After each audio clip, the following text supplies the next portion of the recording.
I'm ready. Clear out behind us. Would you stand over there, Jimmy?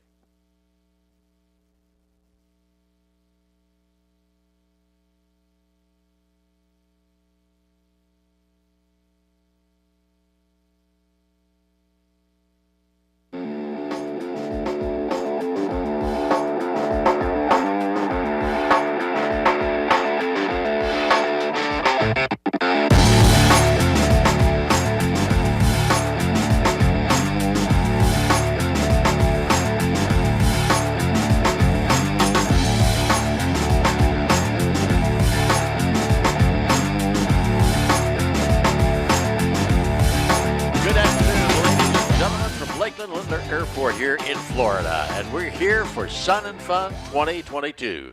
I'm Larry Strain. I'm one of the announcers that will be up here calling all of the sky riding and air show activity that you can see here today. We're really, really proud to be here for the 2022 Sun and Fun show, and we have a lineup that you won't believe. I'll tell you what, Grant Nielsen is going to start out really popping the skies up there in his Cap 222. We're going to have Thom Richard take us back to the World War II era with a P-40 Warhawk.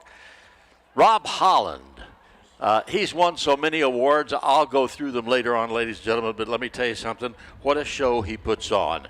The Aerostars will take to the skies. After that, we have the Super Hornet here from the United States Navy. They'll be flying a demonstration and then a Navy legacy flight. Greg Koontz in his decathlon. Kevin Coleman in his MX will also tear up the skies because he's been a Red Bull competitor and he has many awards under his belt as well. Michael Goulian, you know who he is. Star of stage, screen, and television because of his flying. And wait till you see Mikey as he takes to the skies here. The United States Air Force Thunderbirds will follow the A-10 Warthog, the tank killer from the Desert Storm will take over. And then it will be the United States Air Force Thunderbirds. They'll be about 4 o'clock, 5 after 4, somewhere along in there. Okay, you know, we're lucky to have Stephanie Strickland with us again this year. Great on social media, and she can find out the most wonderful people and things to talk about. And here's just an example with Steph. So very much. I appreciate that. All right. Now, we've had a chance, you mentioned it already, people will see the Rhino demo team fly today, and that is who I am joined by right now. Let me have you introduce yourselves one by one. We'll start with you, Plattles. How's it going, Steph? My name is Lieutenant Commander Zach Drum, call sign Plattles. I'm a pilot on the VFA 106 Super Hornet Rhino demo team. Very nice. All right, you're up, Spud. I'm Lieutenant Tyler Spizzato, call sign Spud. I'm the sole Wizzo on the VFA 106 Rhino demo team. Holding it down for the Wizzo. Stalin. I'm Lieutenant Amanda Lee, call sign Stalin. I am a pilot in the Rhino demo team lead. Awesome. And Pietz. I'm Lieutenant Ryan Garcia, call sign Peaches. I'm the newest demo pilot to the team. Welcome, welcome. All right, now the reason why I'm standing next to this fine gentleman down here, Plattles, is because he's the local guy. His family's here. It's so awesome. What does it mean to be here flying at Sun and Fun in front of your father and your wife and your child? This is really cool, man. It's such an incredible opportunity. I mean, I grew up about 11 miles that way on Lake Eloise, and now to, growing up, coming to this air show, watching all the military and civilian performers and just kind of being inspired by all that. Now I get the chance to return the favor and be the one to hopefully inspire another little me running around out there somewhere. It's just, I can't describe how truly of an honor it is to be able to be here. You know, I noticed yesterday when you were flying that on the carrier brake to land, there's a lot of radio chatter, 18 knots, things like that. I'm wondering if you could walk me through what that is and why you say what you do. Yeah, absolutely. That's just simulated calls that we give whenever we're out at the ship. We're going to call the ball, report to the LSO that we have the Fresnel lens acquired inside, because all the landings on the ships are all visual landings, as you guys are aware. So that call and then that return, the LSO will let us know what the winds over the deck are. It'll kind of give us a little bit more understanding of how the plane's going to perform. So we like to throw that out there as a part of our demonstration, just so that the crowd can hear what it would sound like exactly as if we were out at the aircraft carrier. 18 knots, a challenge for smaller airplanes, maybe not so much for you. So listen, I got to ask you about the Wizzo's role in this. As I like to joke, during the actual demo, it's your role to judge, correct? How the demo is going? Oh, absolutely, absolutely. You know, I kind of rank all three of our pilots on, you know, who's the best, who might not be the best, but I hold that close to heart. I don't want them I want them to know, and especially the best one, they'll get the biggest head. Right. But my responsibilities, specifically in relation to the demo, is basically to back up the front seat, make sure that we're adhering to the airspeed altitudes for each maneuver, because each maneuver has its own specific airspeed and altitude that wickets that we need to meet, as well as, you know, angles of attack and such. So basically, I'm there to back the pilot up, give them the commands, just to get the aircraft in the right piece of sky. Wonderful. Thank you very much. I imagine in terms of piloting, it's probably who's the smoothest on the throttle. I have to ask you, Stalin, what is your favorite maneuver to fly and why? I actually really love the inverted whisper pass. I think it's really fun to literally be hanging in the straps upside down. I think it's really fun, and it's a really cool maneuver to observe from the ground, real quiet as the aircraft goes 500 knots inverted. And Pietz, before I wrap this up and let you guys go, because you are getting ready to fly your demo, what does it mean to represent naval aviation out here and the collaboration and corroboration between all of our armed forces to get the job done at the end of the day? What it means for me, honestly, is just the first air show I saw was in Houston, and the first time I rushed with these guys was in Houston Air Show. So hopefully if there's any kids out there watching us do this and they want to do this, just know that they can. I'm the first in my family to do so. That's what it means to me. It's just continuing on the legacy. Let me say to all of you, thank you so much for your service. Have a great demo today. You're amazing. Thank you for your time. And with that said, we will send it to break, but I have to let you know first, we took the time to get some special shout outs for folks. That's what we'll send you to the commercial break with. We'll be back shortly. So this is Mel Williams here. Here at Sun and Fun, you might know me as Mellow Traveler, and it's actually my first year, believe it or not. I know it's kind of crazy, right? But anyway, checking out the place is awesome as hell, and I'm here to see Mike G, RJ Gritter, and Greg Koontz, of course, my mentor. And yeah, let's turn up. Hello, Air Show fans. This is Thom Richards flying the P-40 here at Sun and Fun, and I want to know why you're not here. Hey everybody, I'm Betty Chevy. I am here supporting the military demo team. This is my first year at Sun and Fun. It's an amazing time. You're gonna love it.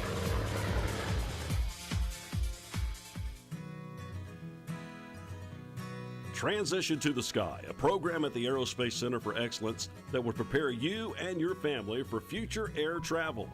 Learn what it's like to experience every step, from arrival at the airport to baggage claim, and participate in routine passenger tasks. Parents and caretakers of children or adults with special needs often face difficulties as a result of balancing the needs of their child or adult with the common stressors of an airport. Join us on the Sun and Fun Expo campus in Lakeland, Florida, to learn to overcome any obstacles of flying in a fun and supportive way. For more information on this program and more, visit flysnf.org.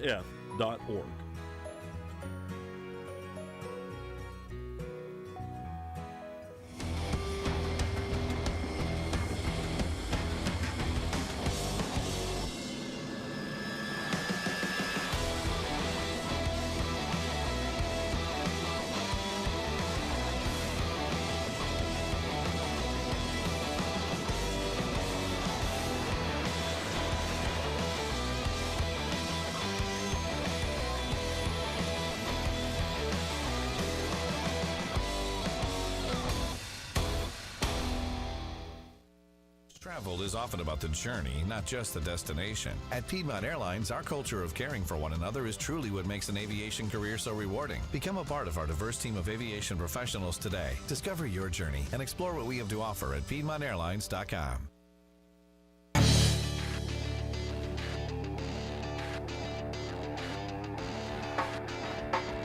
LiveAirShowTV. I actually had a moment to talk to this next gentleman and learn some really interesting facts about what it is that Piedmont Airlines does. So I'd like to share a bit of that conversation with you right now. I am joined by Tyler Tenbrink. Tyler, thank you so much for making the time to tell me a little bit about what it is that Piedmont does. For folks who are unfamiliar with you, walk me through it. Yeah, Piedmont Airlines is owned by American Airlines, and we're a regional carrier for them. We are out here recruiting pilots, mechanics, dispatchers, you name it, we're hiring for it. So we're here, and we would love to see you over at our booth. The booth number, by the way, I wrote it down, is A42. So if you're here on the grounds, and really so much of what Sun and Fun does out here is about that, getting folks into the education pipeline so that they can become an AMP, a mechanic, a maintainer, a pilot. But you have some very interesting incentives. So if you're out there right now in the crowd and you're thinking to yourself, what is my next career move? You have to talk about what you're doing because you are truly an industry leader in this aspect. Yeah, we have a few programs that we are working on and have implemented, which is our cadet program on the pilot side. There's $30,000 of money out there for you to go and fly a plane. So if you need money while you're flying and trying to build hours, we have that for you. And we also have a tuition reimbursement program for our mechanics, and that one is worth about $35,000, and it also comes with a toolbox. So, and then there's various other ones that we can talk to you about, such as dispatch training or flight attendant training as well. Can you help me make this relatable to people who are not going to get into aviation as a career? Someone who expects that when they go to the website and book a ticket, that the flight will get them there, because what we are really facing is a massive shortage across lots of fronts.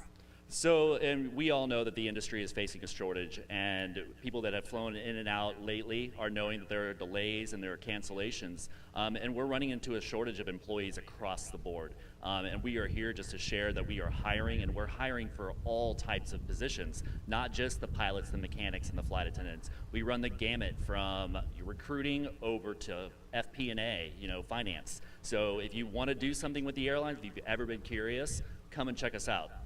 So again, A42, and can you give the website, please? Yeah, it is Piedmont-airlines.com. What's the best part about working there before I let you go? Piedmont, I've been there for 7 years, and I have made the best relationships I've ever had. I've had a long career in aviation and the airline industry, and I've never worked for a better company. I love that, Tyler. Thank you so much for your time. We appreciate everything you do to help solve this issue, this employment issue across the board. Have yourself a wonderful rest of Sun and Fun. Thank you. All right, and with that said, Larry, we're going to send it back up to you on the announcer stand. All right, thank you very much, Steph. Nice interview. I want to introduce a couple of people here who you'll be hearing throughout the afternoon today. On my right, Brittany Nielsen. She's new to the Sun and Fun announcing stand, and we're happy to have you here, dear. Larry, thank you so much. Happy to be at Sun and Fun with this amazing announcing team, and a special shout out and thank you to all of the amazing volunteers. And a man that's been here 31 years now announcing the air show, and that's my good friend Dave Kime. Dave? Whoop. I got to push the magic button. Yes, sir. 31 years we've been here, and I tell you what, it's grown, it's flourished under lights, and I am sure Mr. Conrad is going to continue the tradition. What an event, what a great cause for an event, funding that wonderful aviation program at the school.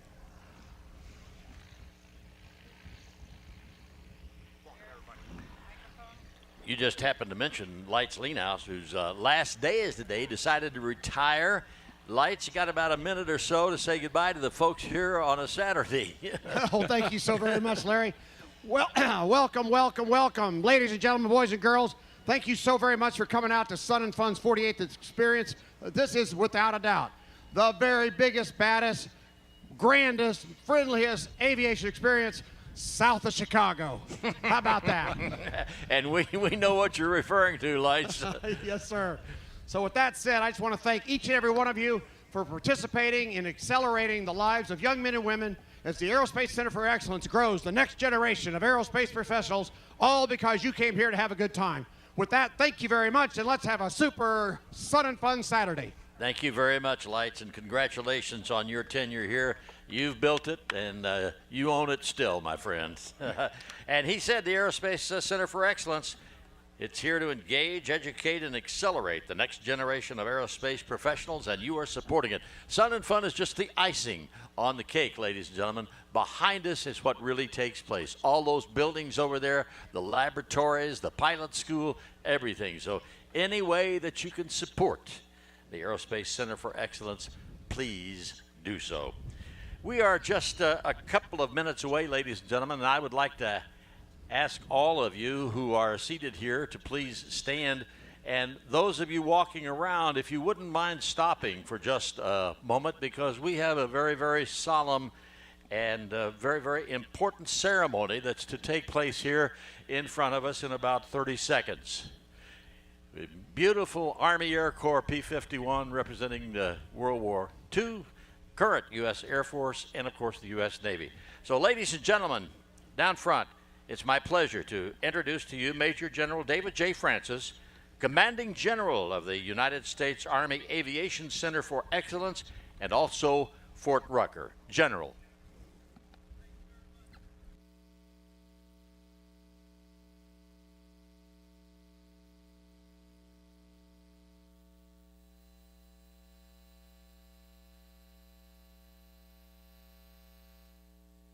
Test. All right, thank you very much.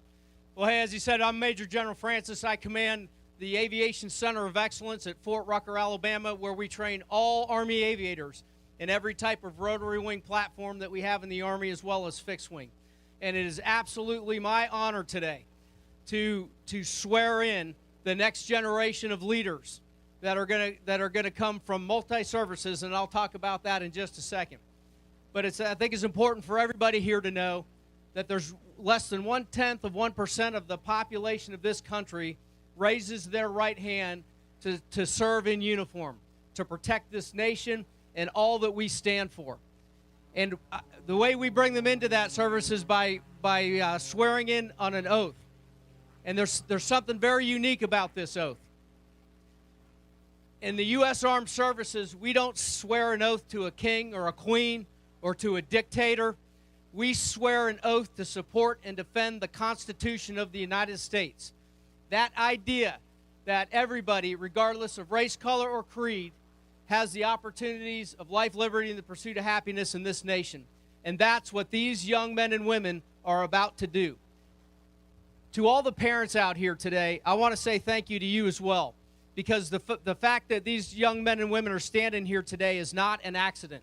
It's a result of parenting, of raising young men and women of character that join our armed forces to take up the torch and stand watch on behalf of this nation. And so I want to thank all of the parents out here today and all of you who have veterans that have served in our armed forces. So let's give them a round of applause, please.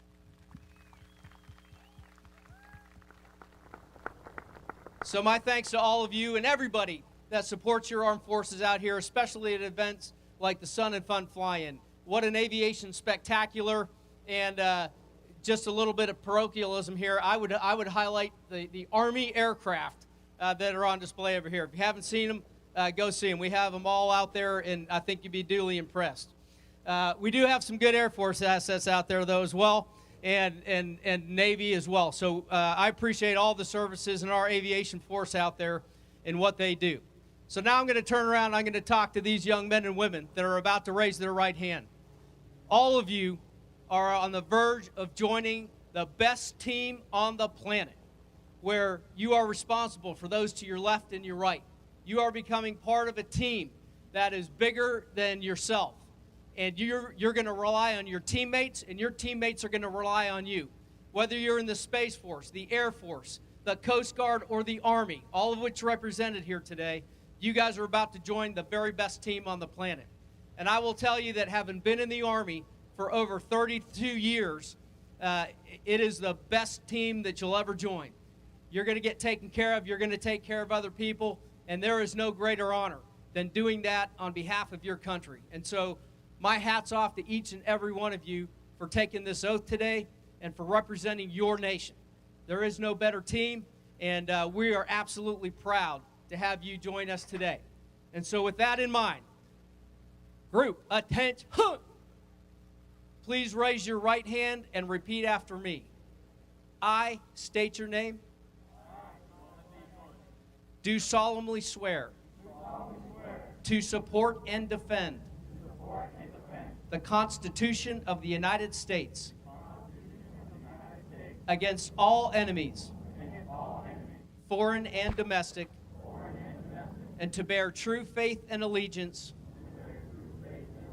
to the same.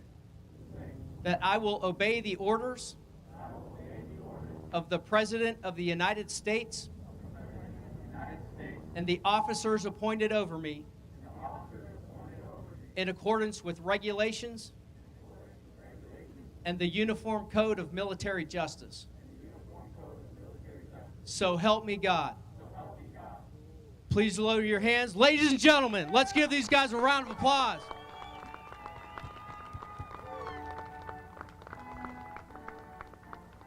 please stand at ease. I will tell you, it gives me chills to watch the next generation of Americans stand up and stand on the wall for their nation. Thank you all for your support today. God bless each and every one of you, and especially God bless each and every one of you that have just taken that oath to support and defend your country. Outstanding. Thank you all very much. Have a great day. Above the best. Fly Army.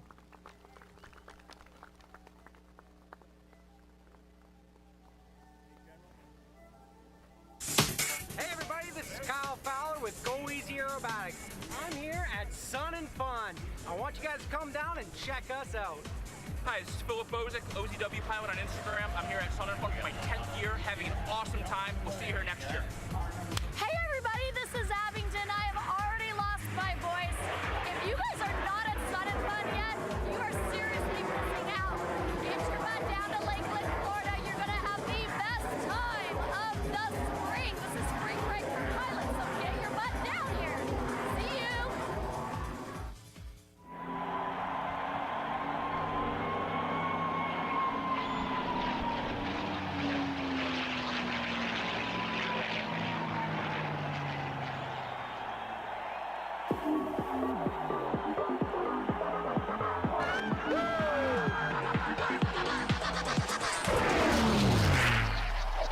Who's back to the future? You need to be here.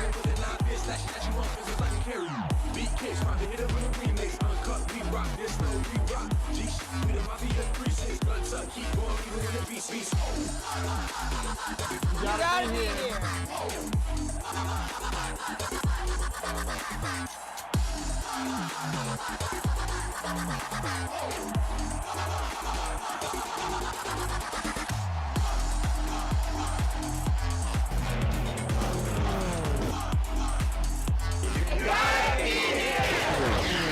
You gotta be here.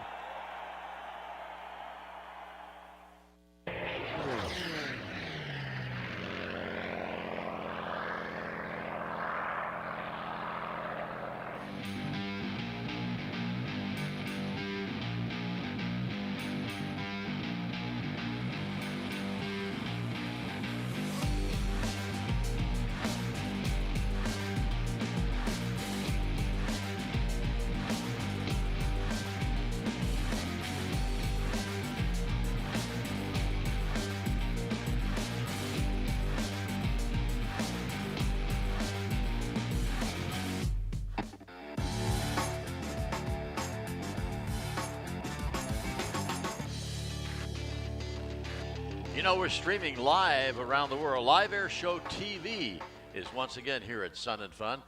Last time we did this a couple of years ago before COVID, we had over 4 million viewers watching us from around the world. So let us know from where you're watching it if you can. We know we're going all the way around the world, and Australia we even had some people from, so we know we're getting out there. Take a look at it. I'm here with an old friend of mine. This is Jimmy Fordham, and you can see all of this regalia here from the AeroShell aerobatic team. Jimmy, welcome to Sun and Fun. Thank you very much, Larry. Push it up on that. Glad to have it, and glad to be here, and looking forward to a great night show tonight. The AeroShell team's going to perform about 8 o'clock this evening. AeroShell team, ladies and gentlemen, they are known really worldwide. What a performance they put on. And they fly World War II era SNJs and T6 Texans, right? Right, that's correct. And so much noise, so much smoke, it just captures everybody's attention, and they love it. Right. It's a great airplane, and we really enjoy flying it. And each one of those aircraft is a veteran. Every one of them is in our armed services back during World War II. That's incredible. How long have you been with the team now? I'm the young one. I've been here 11 years. Steve Gustafson started the team 35 years ago. Mark Henley's the lead pilot's been here about 25 years, and Brian Reagan's been here 14. As well. And like I said, you're known all across the United States, really, for such a spectacular show. And in addition to the fine aerobatic flying, you have one of the most difficult positions. Now, I know the other three guys are going to argue with that, but Yeah, you're they sitting will. there. Yeah, look at Brian.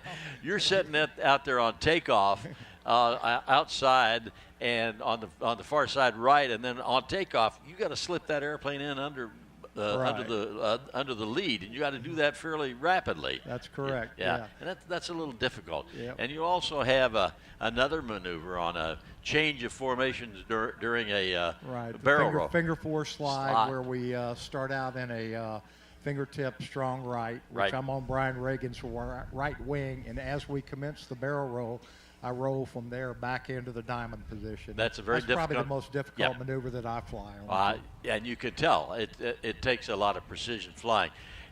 AeroShell has been your sponsor forever, right? Right. Yeah, we're glad to have them. They do. Champion. I see. Right. Honda. Supported We've got by a great group of sponsors. Yeah, great group of sponsors, and we appreciate you coming up and talking to us. I got to ask you a question. You flew Kay. How did your flight with Kay go? Stephanie wanted me to ask you Kay this. and I had a great time. We got her in the aircraft, got her strapped in, put the stick in. I told her I'd let her fly the airplane for a little bit in formation, and she did a very good job. Really? First time, yeah. Pulled up in the diamond and kind of let her get used to it for a second. And I said, okay, you got it. And she flew the airplane with the team in the diamond position. That's incredible. Hope she got some video of that. Yeah, I think she does. Oh, Y'all need to check her out, that's for sure. Good. Well, thank you for coming up here and talk with us. Ladies and gentlemen, wait till you see the AeroShell team fly. I know you will be impressed as we are. And we do like the magic trick at the very end where you disappear. Right. I'm not going to say anything more about that. Dave Kime will be talking about it when he does your show. But yeah, it's a great magic act. Thank you very much, Larry, for having me up here. It's been great to be here. We've had a great Sun and Fun. Let's continue on. Super. Thank you very much. Jimmy Fordham. Dave, you've announced this team for years and years and years, haven't you? I have. My history with them goes way back to the days when Mr. Ben Cunningham was with the team. That's been a day or two. I've known them that's probably going on close to 30 years, back when they started the team. I got to know Steve pretty well way back then. Of course, Alan, who's no longer with the team. He still supports them, obviously. And yeah, I've known them a long time. Good friends, great people. You get a chance, you want to talk to them because they are good old down-home country boys, and they love aviation.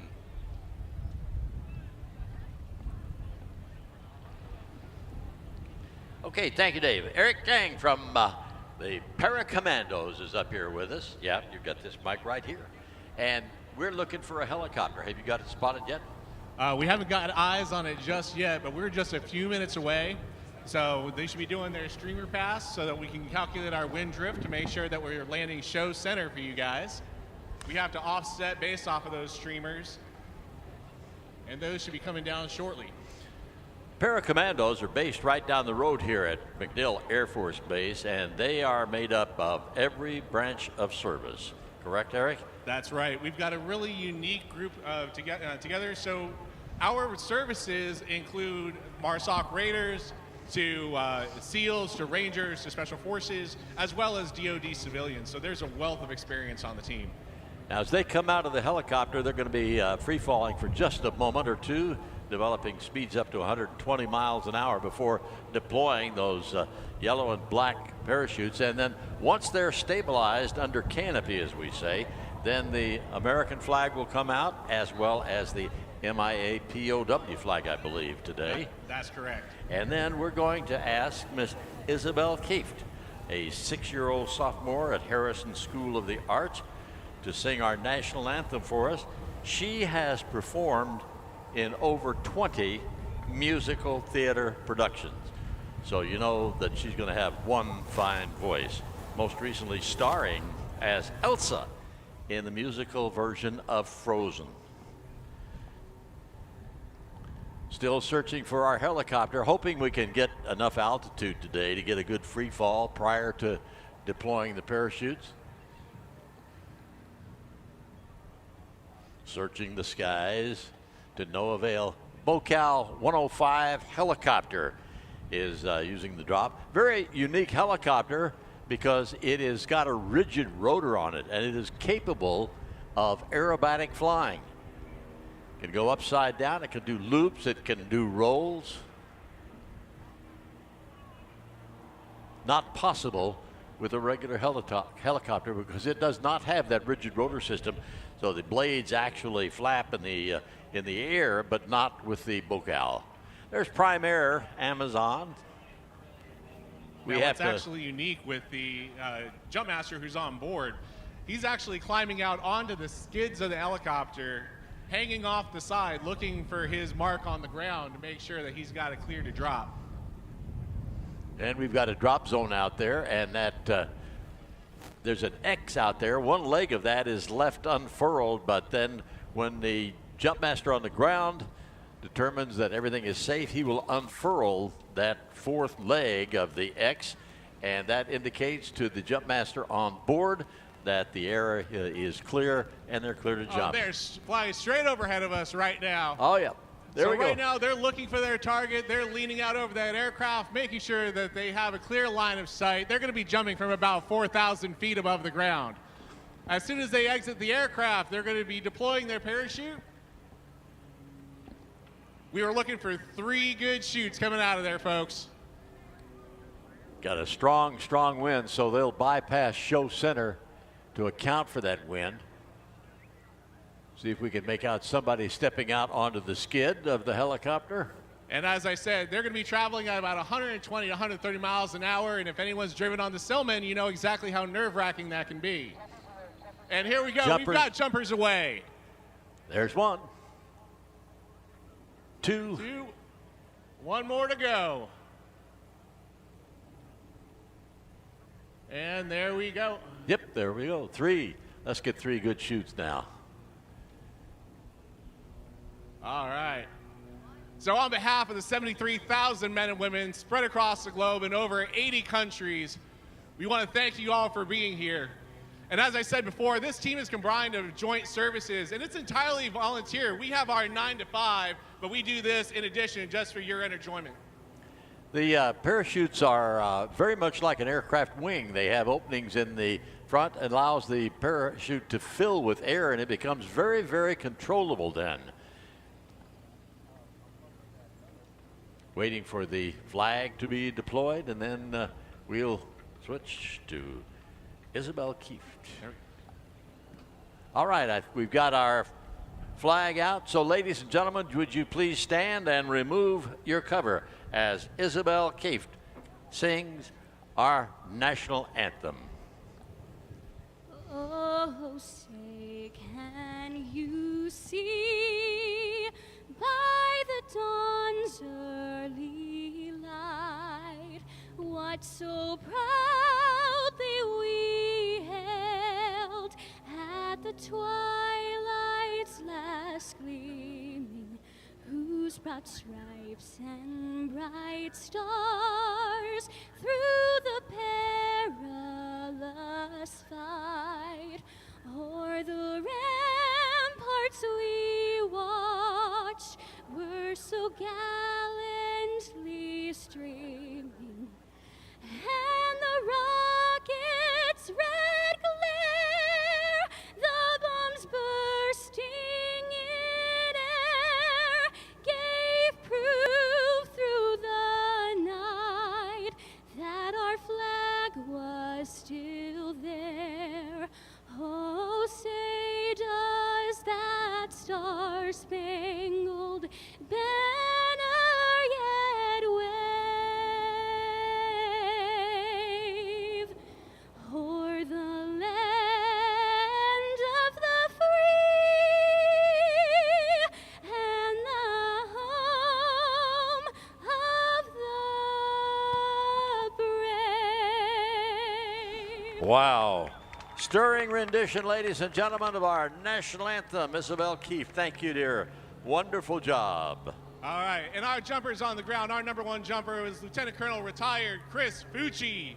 Our second jumper was our team OIC Master Sergeant retired Tim Groves. And finally, jumping our American flag, 900 square feet of red, white, and blue, on loan from the Prague, Czech Republic, Lieutenant Colonel Kral. And I'd like to extend a special thank you to the Civil Air Patrol cadets, as well as the Sea Cadets. They're the ones that stood by and caught our American flag with nerves of steel as a 40-pound weight came swinging towards their head. Let's give them a special round of applause. Okay, thank you very much, Eric. We appreciate it. Nice job in telling us all about the Para-Commandos. Thank you. And on behalf of General Clark and Special Operations Command, I just want to say thank you. Welcome to Sun and Fun. And please check us out on Facebook and Instagram. All you have to do is just keyword search Para-Commandos. Thank you very much and have a good day. Thank you, sir. Just saw a P-40 Warhawk take off. That is not the next act. The next act, ladies and gentlemen, is a Cap 232. And here to tell you all about that is Miss Brittany Nielsen, and she has a special relationship with this airplane, I think. Larry, as we have our Amazon jet takeoff right now, I am pleased to introduce the next act, which is Grant Nielsen in the Cap 232 that we call Bubbles. And yes, a loving relationship indeed, as the pilot in command is also my husband.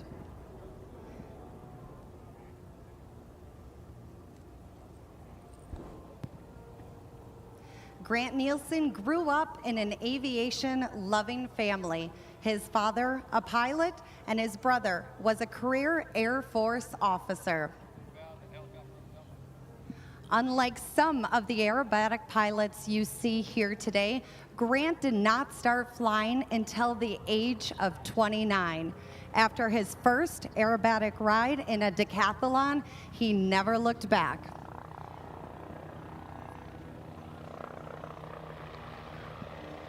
In front of AeroShow Center right now, you will see we are recovering our Jumpers helicopter.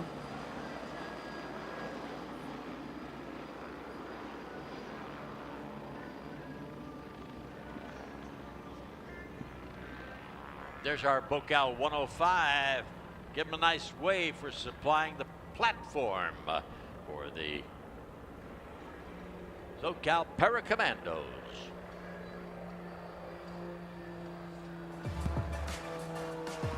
Right now, Air Show Center, Grant Nielsen in the Cap 232, smoke on. We will see Grant pull the stick back into his lap, go straight up. We're gonna see if we can put the Cap 232 in reverse as he rolls up. He is bleeding off airspeed right now. Grant, back it up. You will see him disappear in his smoke. Wait for it, everyone. And there he is. Once again, Grant Nielsen kicking off Sun and Fun here in Lakeland, Florida. Now you'll notice the unique paint scheme of the Cap 232, red and yellow polka dots. This is the original paint scheme from the Midi-Pyrenees Aerobatic Club in Toulouse, France, where this aircraft was made. Toulouse, France is also where Airbus is made and manufactured. When Grant is not flying Bubbles, he is sitting in an Airbus 330 as a first officer for a legacy airline. We'd like to give a special thank you, as he was hanging upside down, to our amazing sponsors: Hooker Harness, Champion Aerospace, EarthX Batteries, and Softy Parachutes. Also, be sure to like and follow GN Airshows or Grant Nielsen Airshows on TikTok, Facebook, and Instagram. Please be sure to capture your amazing images of Bubbles flying here today and share them with us.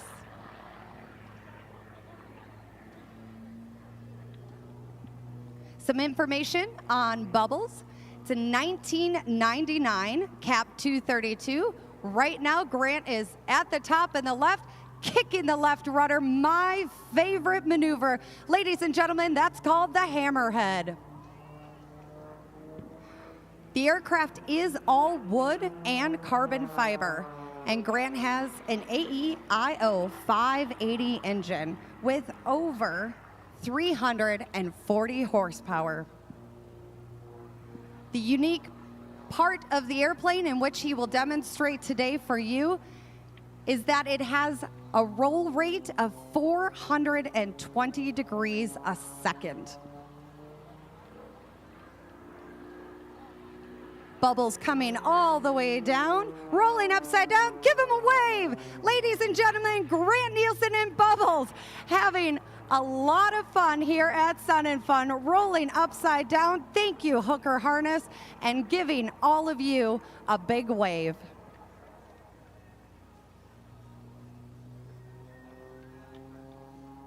After Grant had the ride in the decathlon, he began his aerobatic training. And we need to say a special thank you to the International Aerobatic Club, IAC. They are headquartered here today. If you have an interest in aviation, especially in aerobatics, please be sure to meet with the IAC members to learn safely how to fly aerobatics.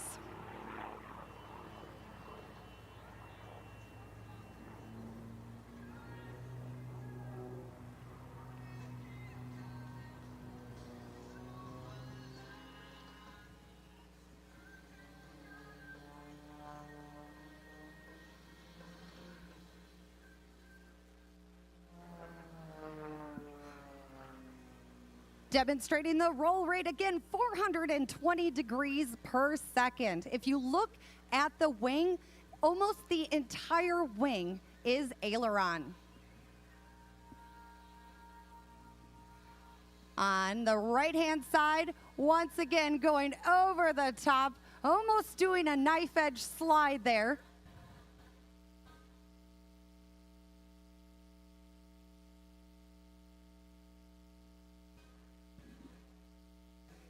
One, two, three, four, demonstrating a 4-point hesitation roll. Now, the funny thing was, I went with a friend and tried to do that maneuver and see how easy it was.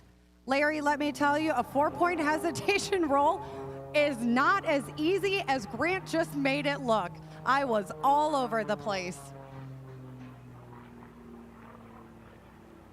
A special thank you on behalf of myself, Grant, and Bubbles to all of the volunteers and all of you. Thank you for coming out to the air show.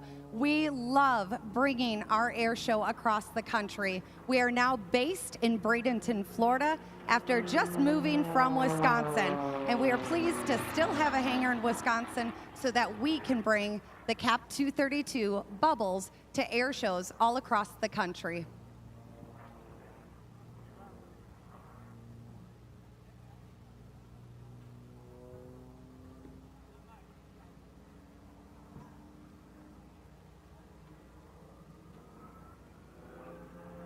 The CAP 232 cruises at 155 knots. We do have the main fuel tank that Grant is using right now today. And then we also have wing tanks when he is traveling cross country. Those are not utilized during our aerobatic performances. Giving us a few snaps, you can see the curls in the smoke.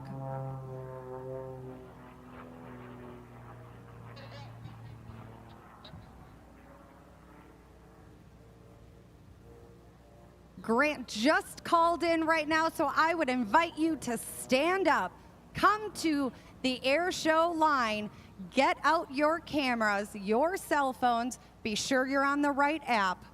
He will be going right to left, bringing Bubbles down to the runway so that you can capture the beauty of the CAP 232.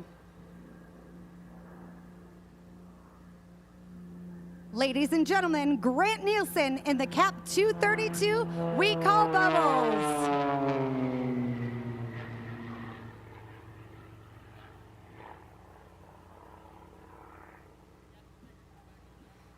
On behalf of GN Air Shows, a special thank you again to our sponsors, Hooker Harness, Champion Aerospace, EarthX Batteries, and Softy Parachutes. Again, like and follow us at Grant Nielsen Air Shows. My name is Brittany Nielsen. It has been an honor, a privilege to not only be announcing here at Sun and Fun, but to also feature my husband and the CAP 232 Bubbles. Larry, back to you. Thank you so much. Special announcement here, Brian J. Giardina. Brian J. Giardina. We have your credit card up here. If you can come and tell me what kind it is and show me proper identification, we'll be more than happy to return your card to you. If you don't come and get it, my wife's going to have a great time. Coming up next, Mr. Thom Richard in the P-40 Warhawk, ladies and gentlemen. From World War II, powered by an Allison engine. That was the first engine that was put in a P-51 Mustang that didn't meet the qualifications and the speed and the altitude that the British wanted when we built it for them. So they changed it over to the Rolls-Royce Merlin engine, but it worked fine in the P-40, as you see. And this Thom Richard, his own history is worth almost as much as watching the air show, because he came to the United States with $2,500 in his pocket. He arrived here, he was 17 years old. He was born and raised in Sweden. And he decided at the age of 7 that he wanted to fly warbirds and he wanted to race at Rhino. And the only way to do that was to come to America. And so his dad gave him the $2,500. And off he went to pursue his little piece of American dream, and here he is today living and flying that dream. Now, look at 350 miles an hour into the Barnstormers Loop comes Thom Richard in the P-40 Warhawk. Thom has accumulated over 14,000 hours in general aviation, which well over half of that is warbirds and a quarter of it in helicopters.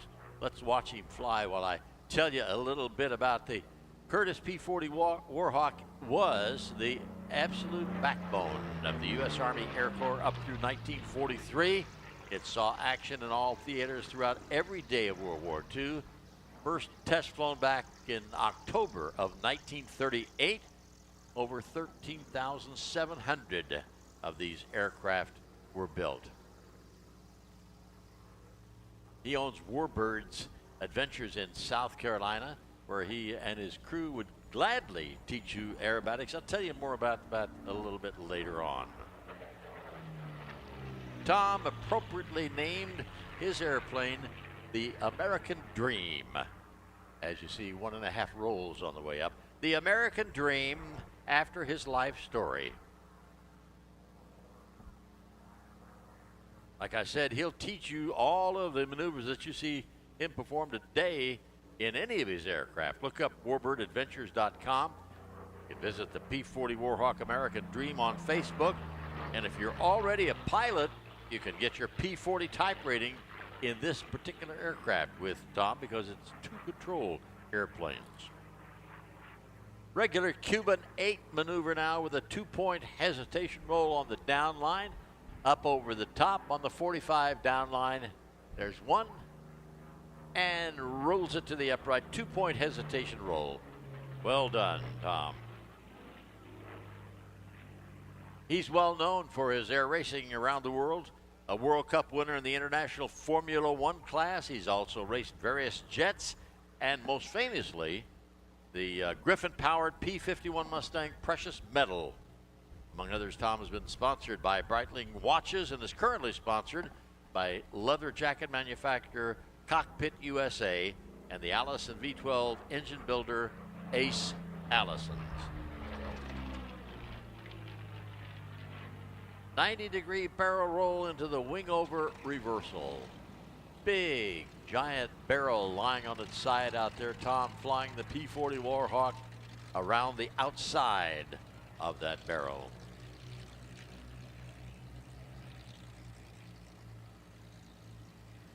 Thom just recently relocated his entire operation to the American Dream Sky Ranch up in South Carolina. Beautiful private grass strip between Columbia, Greenville, and Augusta. Now you can enjoy going up. It's really a bed and breakfast coupled with aircraft training. All right, here we go. Thom in an 8-point hesitation roll. Counting out.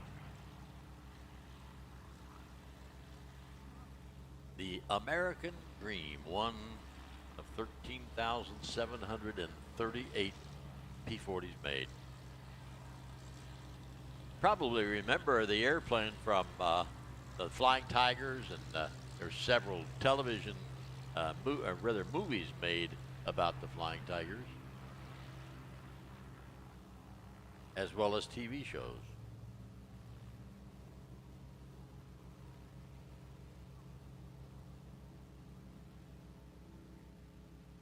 Thom in from the right once again. Got that throttle pushed all the way forward for the Allison. Brings the nose up. Aileron roll once. Aileron roll twice. Aileron roll 3 times. Precision of an aerobatic pilot, you can tell how good they are by just watching a maneuver like that. If you'll notice, Thom entered that maneuver at a certain altitude, did all of those maneuvers, which requires moving every control surface on the airplane, and exited that maneuver at the same altitude that he went in. And that's what makes a excellent aerobatic pilot. Toughest one to do is a very, very slow roll, and it is meaningful in that the outside of the airplane is moving in all directions, as well as you moving the stick, ailerons, and rudder in all directions. Up over the top. 8-point hesitation roll.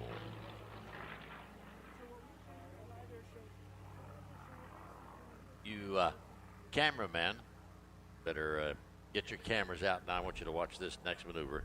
It will be a topside, almost inverted parabolic straight pass for all you photographers out there. So crank out that long lens and get ready to start shooting as Thom Richard brings in the American Dream, the Curtiss P-40 Warhawk, for this parabolic straight pass. Here we go. Looking right down inside the cockpit.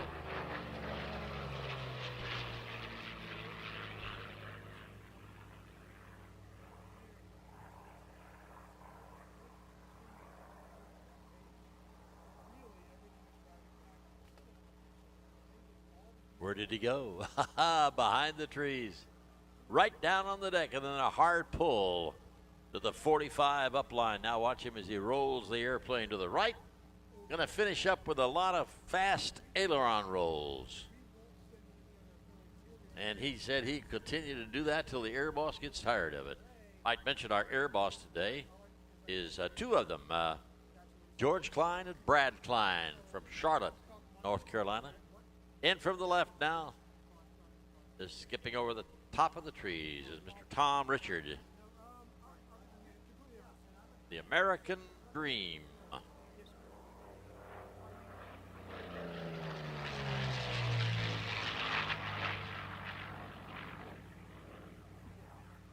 Here's an interesting story. On his way down here, he had a cooler failure on the airplane, and the engine stopped. He was at 27,000 feet, and then just knowing Thom so well, set up his emergency procedures and dead sticked it into the nearest airport. What do we mean dead sticking? No power. Prop was stopped. Here we go once again, a final pass, I believe. Prop was stopped. Thom, being the aviator that he is, put it down beautifully at the nearest airport that he felt could handle his airplane.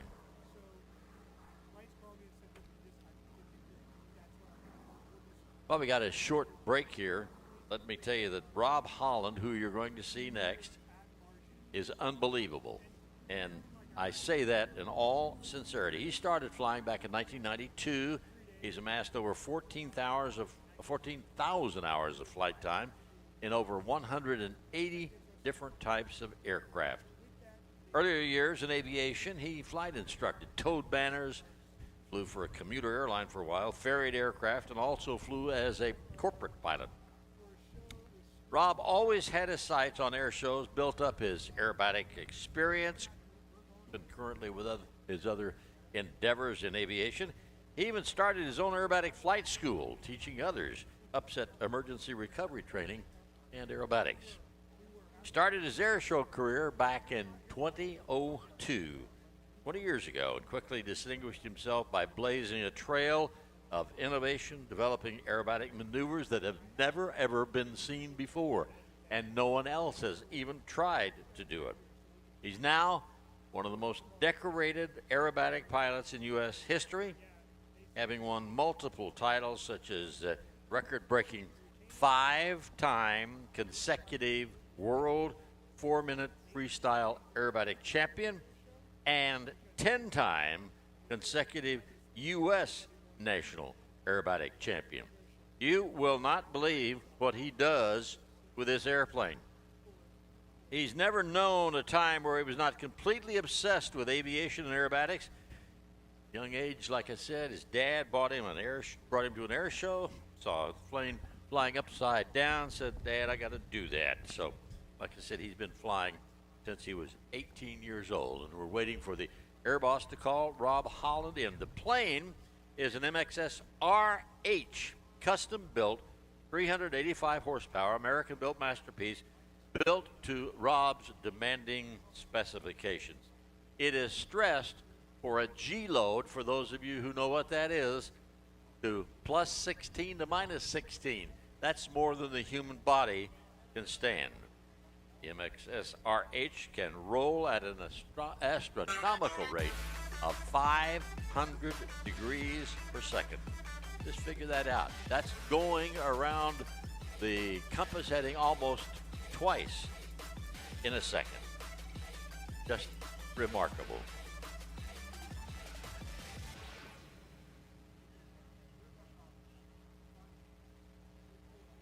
Rob will be inbound shortly.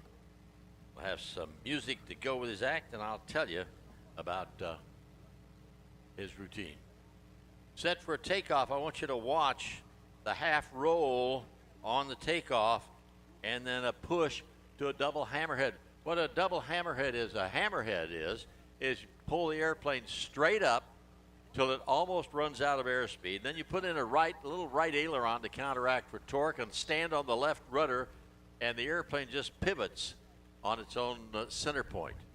That's called a hammerhead. The British call it a stall turn, but we call it a hammerhead. All right, ladies and gentlemen, I believe we're ready. See if Rob calls for his music. The music is on, and the smoke is on. Here's Rob Holland, ladies and gentlemen. Watch for the pull. Boom, upside down. Negative G's trying to throw him outside the cockpit. Straight up. Aileron half roll. Gonna run out of speed very shortly, Rob. There it is.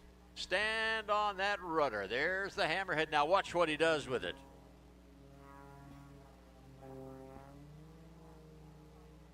Incredible. Like I said, a lot of these maneuvers you've never seen before because Rob invented them. No one else flies them. He is so, so good.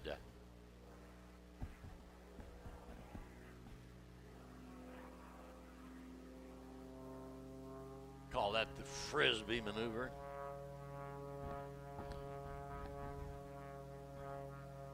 Pulls the nose up once again. Now watch him come over the top with the tumble. Airplanes aren't supposed to do that.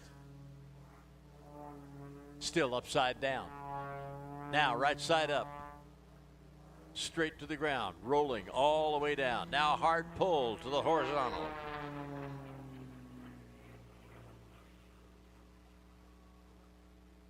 Hard pull to the vertical. Up over the top. Watch the snap rolls. Here's one. Here we go.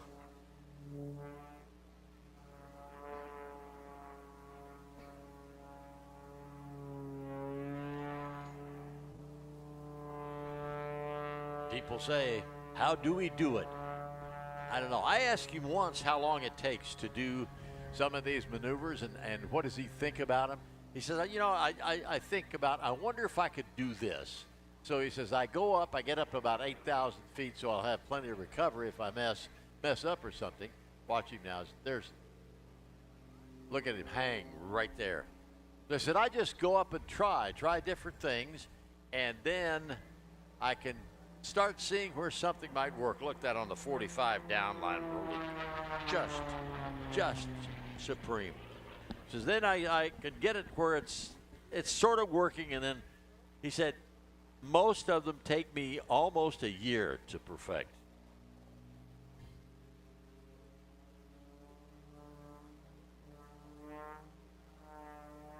Can you believe that? Airplanes are just not designed to do that.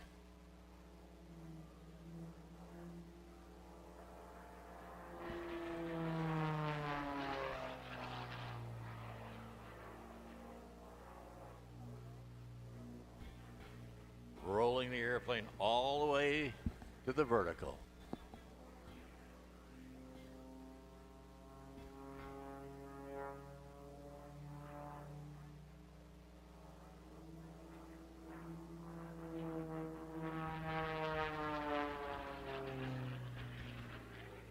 Just amazing man to watch flying, and the nicest person in the world too. Doesn't wear all of those honors on his sleeve. All right, no airspeed, flies it off the top, then rolls it, flips the airplane upside down.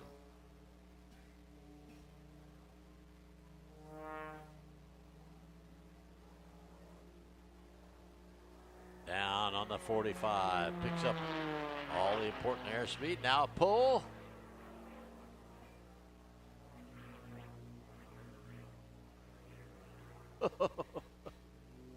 I'm always amazed.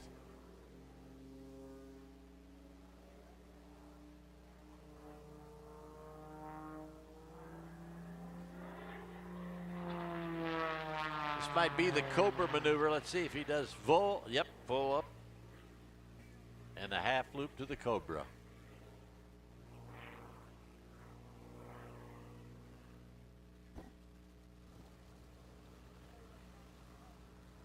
No more airspeed over the top. Lets the tail over the nose. Nose over the tail in the tumble.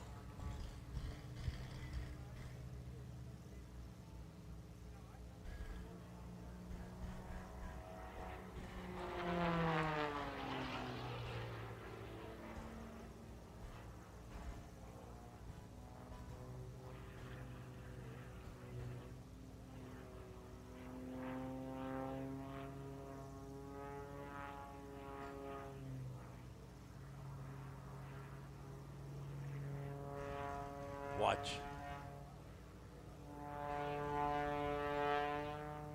He just could make the airplane do things that airplanes are not designed to do.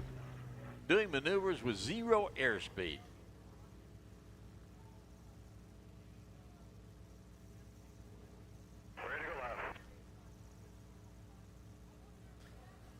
Rob, you with me? I'm with you. Hey, you're looking good. How's the air, sir? It is great. It's a great day to be here. Son of Fun. What an honor to be flying in front of all these people. Ladies and gentlemen, I just want to take one moment of your time, ask each and every one of you to help do me a favor. When you see a military man or woman in uniform, or a veteran, I want you to walk up to them, look them in the eye, shake their hands, and say thank you. Because this service, sacrifice, bravery, dedication gives each and every one of us the freedom they cherish so much. From the bottom of my heart, I'd like to dedicate this heart to each and every one of them. A beautiful heart maneuver in the sky, dedicated to all of those in uniform. Thank you, Rob. All right, he's going to take a short break there, climb and get some altitude. You could tell he's a little bit out of breath there, but I'll tell you, pulling a lot of hard positive G's and then a lot of negative G's can take it out of you really fast. Can it, Dave? Incredible. You bet. All right. Couple of puffs of smoke says I'm ready, Larry. We can start the music for his second track, Dave. Multiple roll entry at 300 miles an hour now as he comes from altitude. Smoke is on, brings the nose down, and watch him build a speed.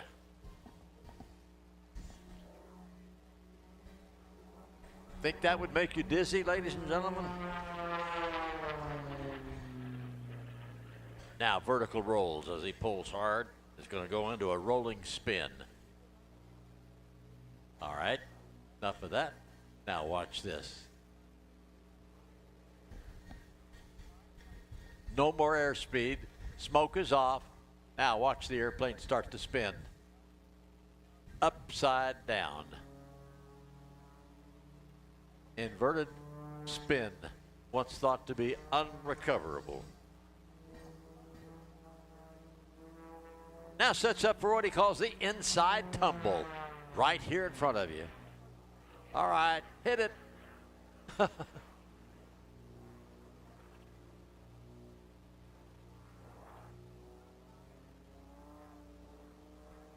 Just incredible.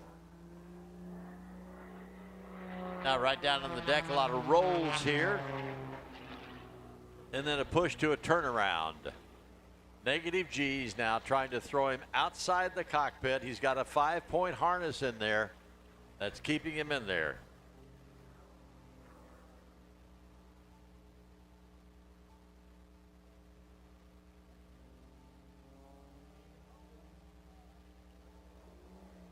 More rolls. Left, then right.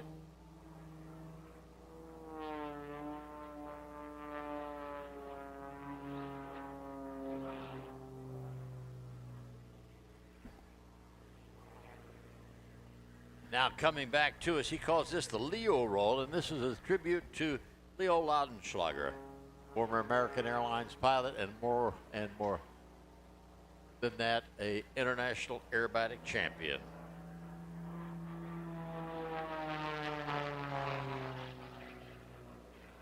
Watch all of the maneuvers packed in just seconds here.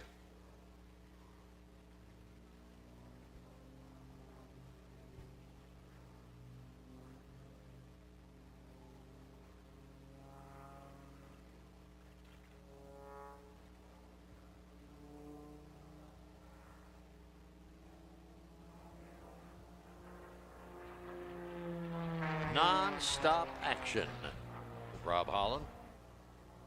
Now he calls this the Typhoon Tumble.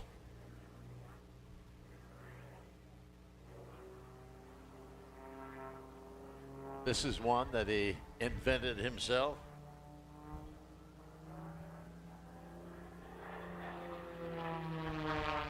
And then the vertical inside tumble. Look at that slider. One snap to slide and continues the slide. No more airspeed. Still got aileron control and torque.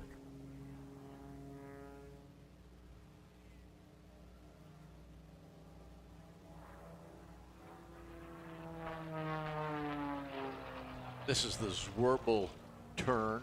I don't know where he got that name, but he calls it the Zwerble turn. Well, it reminds me of a Zwerble.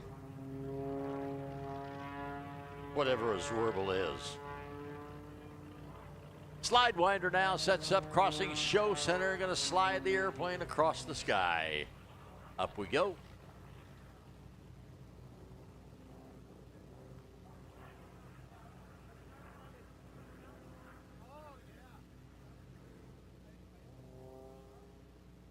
And parks it like a helicopter.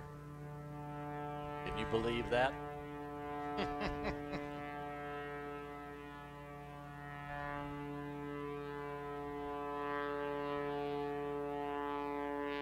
Very little airspeed into this wind.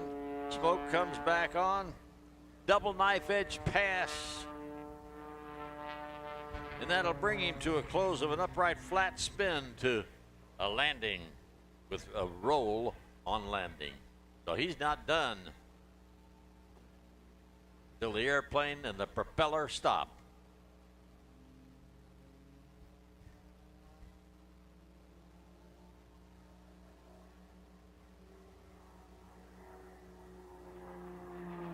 Double knife edge pass.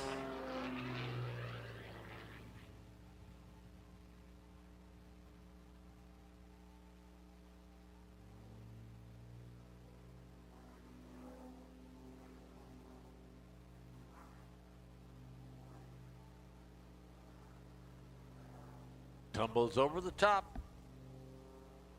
Flat spin now. The landing. But not a normal landing. Rob Holland would never do anything as simple as a straight landing. Touchdown. Okay, he's finished. No, gonna snap roll the airplane on landing. Ladies and gentlemen, Mr. Rob Holland, put your hands together for a great aerobatic performance. And you're gonna see more as we continue on throughout the afternoon. Amazon Air getting ready to take off. Give a little pause for them to get some packages on the way. I might have ordered something.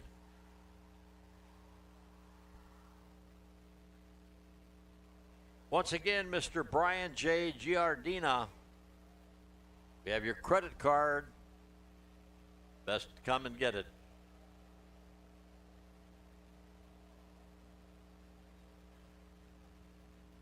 One of the things we have to do, ladies and gentlemen, we are under what we call a TFR, a temporary flight restriction. That's issued by the FAA, and it keeps all airplanes out of our airspace from show center out to 5 nautical miles and up to 16,000 feet. You can imagine our performers up there flying, and they don't want to see a Piper Cub or a Cessna 172 come barreling across the airport area. So the temporary flight restriction is issued under the auspices of the FAA, and it means that you cannot penetrate that airspace unless approved by the air boss. One exception to that is that the flow of people and goods into the airport where we might be doing the air show, in this case it's Prime Air, Amazon, and we have to build time into the schedule to let them arrive and depart.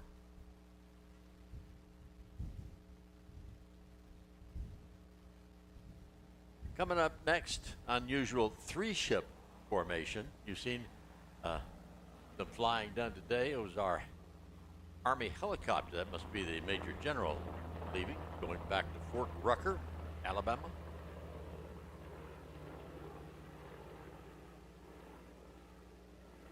Rob Holland getting out of the cockpit out there, ladies and gentlemen, as he parks his airplane. Let's give him a big round of applause. Rob Holland, ladies and gentlemen.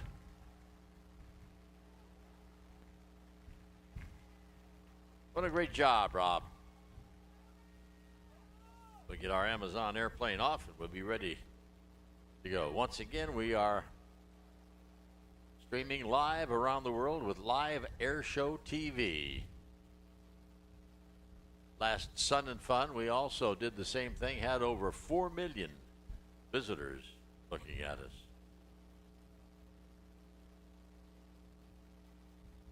For you youngsters out here who dream of being a pilot, you want to get your private pilot's license, and the first thing you need to do, of course, is get your ground school out of the way and pass all of the ground school tests and such. Once you get all of that done, then you can climb in a cockpit and an instructor can start teaching you how to fly, and you can hold the yoke then. But to get that far, I would suggest you go to Sporty's Pilot Shop, ladies and gentlemen, because they have got a new system now where you can play it on almost any device, phone, home, whatever you, pad, and it will take you from A to Z, right through up until you're ready to climb in the cockpit. Get all of your ground school out of the way, get all the tests done and memorized, and then you'll take that test, you'll get the okay, and then you'll be behind the wheel of an airplane. So do that. Check into it. Sporty's Pilot Shop and their ground school. Full course, A to Z. Nothing is left out.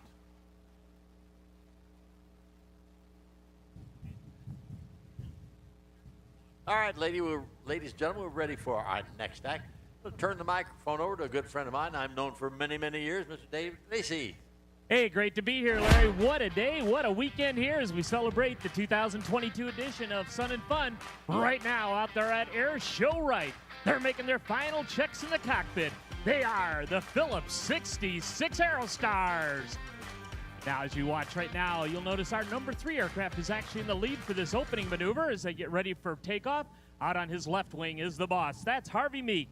Harvey is the Royal Canadian Air Force F-18 pilot. And he taught formation flying in the Tudor, which makes him an exceptional lead.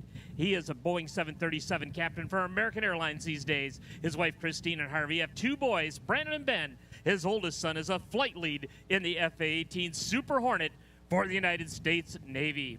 Out on his right wing right now, that, of course, is Paul Harnick. He is a former DHL 38310 pilot, instructor pilot, and Boeing 727 pilot, and he now flies captain on a corporate jet out of Gary, Indiana. He is married to Betsy, and they have 3 kids, PJ, Scotty, and Anna. Scotty is a fighter pilot in the United States Marines, and Anna is a midshipman at the United States Naval Academy. And flying in the number 3 in our solo pilot today, that, of course, is Jerry Molitor, a 3-time United States Advanced Champion and captain of the gold medal winning 1997 United States Advanced Aerobatic Team. He is a 42-year veteran, a Boeing 787 captain, and seniority number 1 with United Airlines. He is married to his wife, Kathy, and they have 3 kids, Jerry, Sarah, and John, who have brought them 7 wonderful grandkids.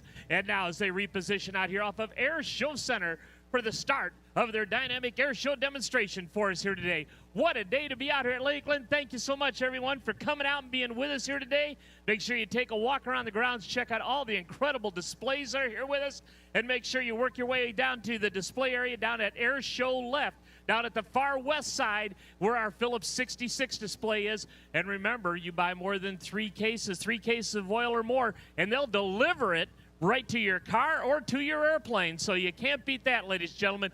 Go down and see the great folks here with Phillips 66. They've got the big display down at the far west side of the area here. But right now, as we watch out here off of Air Show Center, you can see the Phillips 66 Aerostars are lined up.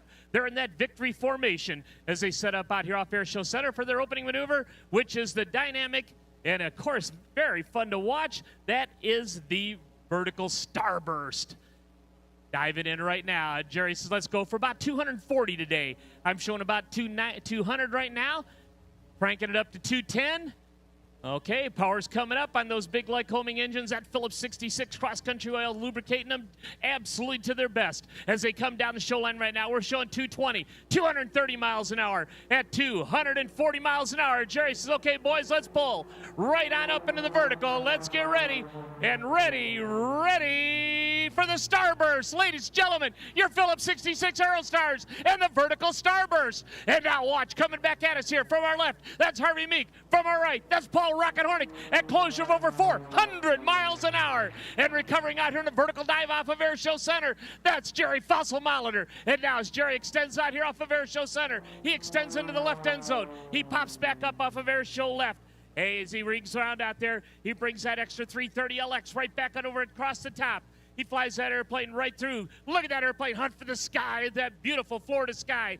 Now diving out of 45. He breaks the roll right there, rolling it 1.5 times, extending out here from Air Show Center. There's 230 miles an hour. It's time for a tornado right out here at Air Show Center. Let her go, Jerry. Right on up and around. Jerry Molitor, oh man, that is one nasty ride as he recovers out here in a vertical dive. Ladies and gentlemen, they are your 2022 Phillips 66 Aerostars.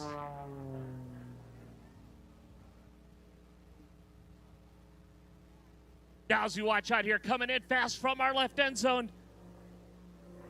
The boss has got him coming down right down the show line here, powering right back up into that beautiful sky once again. Going right on up and across the top, and beautiful Vic formation there. Right on through, going through 1/2 of Cuban 8. Watch that as they simultaneously roll right there, the beautiful 1/2 Cuban 8 turnaround out there off of Air Show Center. And now diving in fast to rejoin out here. There it is, ladies and gentlemen, the Phillips 66 Aerostars quickly rejoining out here into V formation. As you can see with the wind blowing here, just feeling it on the ramp, you can tell our pilots all are working extremely hard today to keep those aircraft exactly where they want them to be and working with the gust factors that they have. So you know this is very challenging for all of our pilots here today. And now as they come back in, they've joined up into the V formation out here off of Air Show Left. This one of the more dynamic maneuvers you'll see as they set up out here. They're going to be in that Vic formation or the V formation like Victory Oil that Phillips 66 provides. But they'll be flying the airplanes through the classic Barnstormers loop out here in that Vic formation. Right on up and around. Look at that beautiful formation as they come around fighting against those winds and turbulence. But now, as we go off that, we're going to start off with the V formation barrel roll. Keep your eyes on Jerry Molitor, our right wing pilot. During the start of this maneuver, he has to fly faster. He has to roll faster. He's on the outside of that maneuver. Now, as he goes inverted, he is now on the inside, so he has to decelerate his airspeed, decelerate his roll rate to keep in that beautiful V formation. Ladies and gentlemen, beautiful flying by the Phillips 66 Aerostars. Now, as we watch out here off of Air Show Right, this maneuver starts off. We're going to do a dynamic formation change halfway through it. But we're lining up right now into what we call the line abreast loop, where we bring our wing pilots right on up, and they look right down their wingtips at the lead pilot. Our right wing pilot is sitting there with his head turned to the left 90 degrees. He's not looking forward. He's relying 100% on his lead, the boss, Harvey Meek, to keep them exactly where they need to be on airspeed, on altitude, and in show center. And as conversely, we got Paul Rocket Hornick on the left wing doing exactly the same with his head turned to the right. As we watch right now, here they come in from your right, the line abreast loop by the Phillips 66 Aerostars. Coming in right now at 200 miles an hour. The boss pulls them into the pole right there. Right now he says, okay, boys, let's have a dynamic change right here into the Vic formation. Slide back in, guys. Look at that. Isn't that beautiful, folks? The Phillips 66 Aerostars in the formation change on the top of the loop. Beautiful flying by the Aerostars.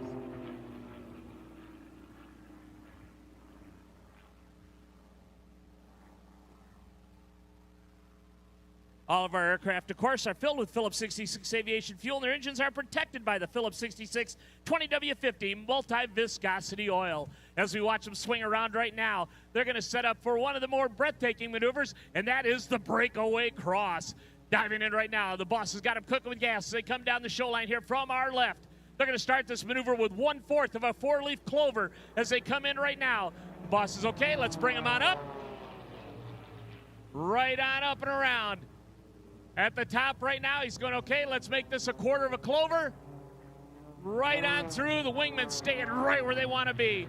He says, okay, guys, here we go. It's time. There it is, ladies and gentlemen, the breakaway cross. Oh, yeah. And now swinging back on around. We got the boss and Harvey coming right back at us here as Paul looks on the show line here. Right down the line, ladies and gentlemen. Closure speed of over 425 miles an hour. Oh, yeah. And you're seeing it right at Sun and Fun 2022. And now as we watch right now, Fossil says, you know what? It's time to go tumbling. It's tumbling time here at Sun and Fun. Coming in from our left. Let's get ready for the Lumpshavak. Right out here off that left side. We got Jerry Molitor bringing that airplane up. 45-degree nose up. Punch that airplane around, rocking and rolling, stops it there on the knife. Oh, yeah. Grab a hold of Jerry as he goes right on down the show line. That is some kind of flying. That's some kind of pilot. Let's hear it for Jerry Molitor.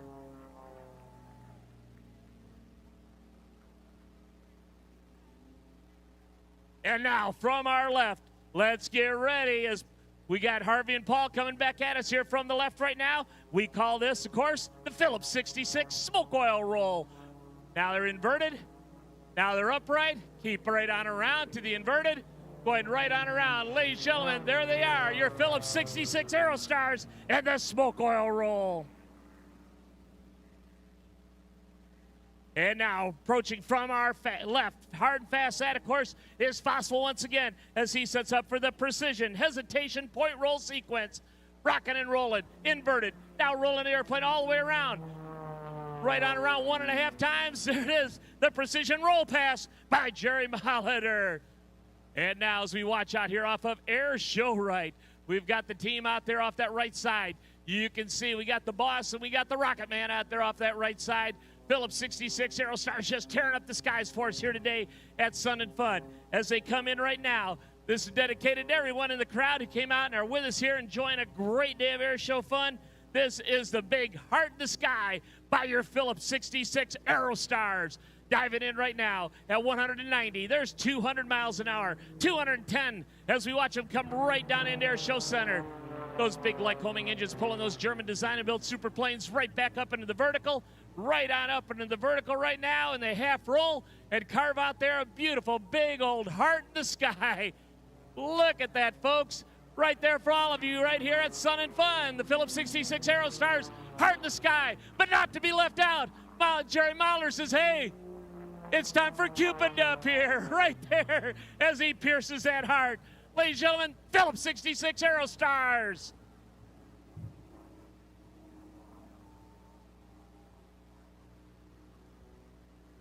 Now you'll notice the rapid Phillips 66 rapid formation rejoin out here off of AeroShow right as Jerry Mahler recovers from a vertical climb and rejoins out here off of our right side. You'll notice how he uses that cutoff on the angle. You can see Paulie's out there off that left side. He's turning inbound right now.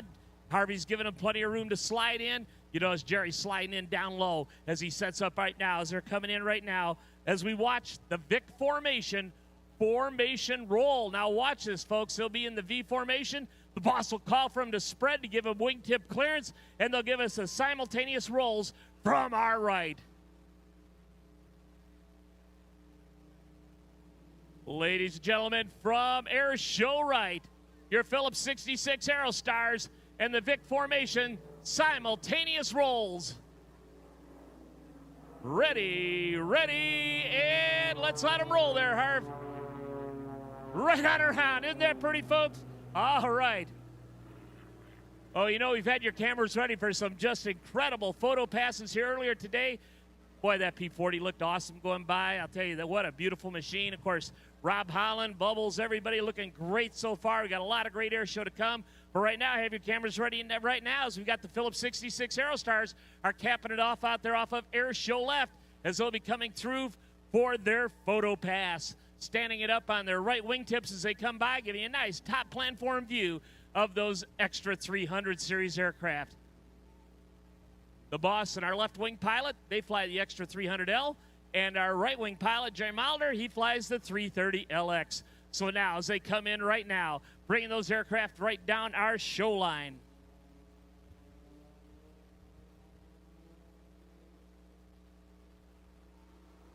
Phillips 66 Aerostars encourage you to visit their Facebook page and share your photos. Just visit them at Team Aerostar for more information.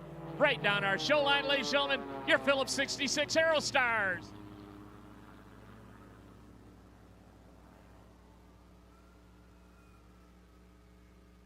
Again, we do want to remind you also, for that great Phillips 66 oil, go down to the far west side here. They've got the big display there, and you can get your oil. If you buy 3 or more cases, they actually deliver it to you right to your airplane or your car.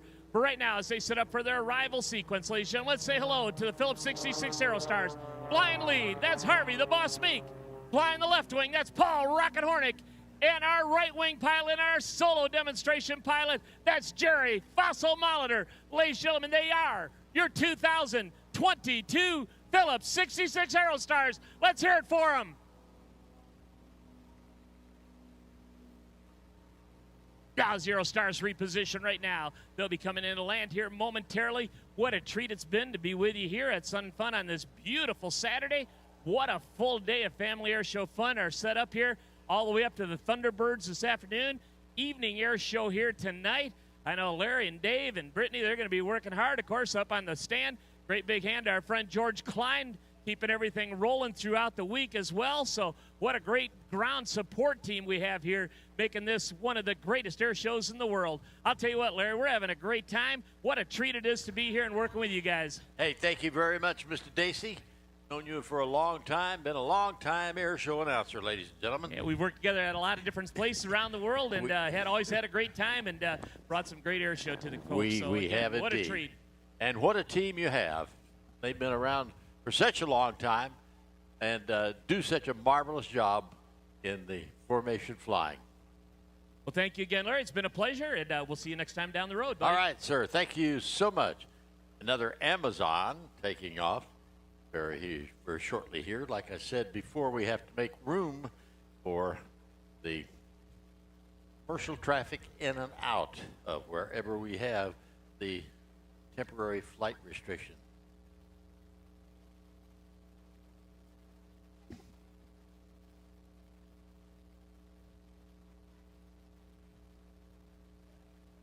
You know, Steph interviewed someone short time ago, and I think we have it very interesting because it's the Flying Princess, Lori Humphreys. She's sponsored by Lightspeed. Here's Steph's interview with her.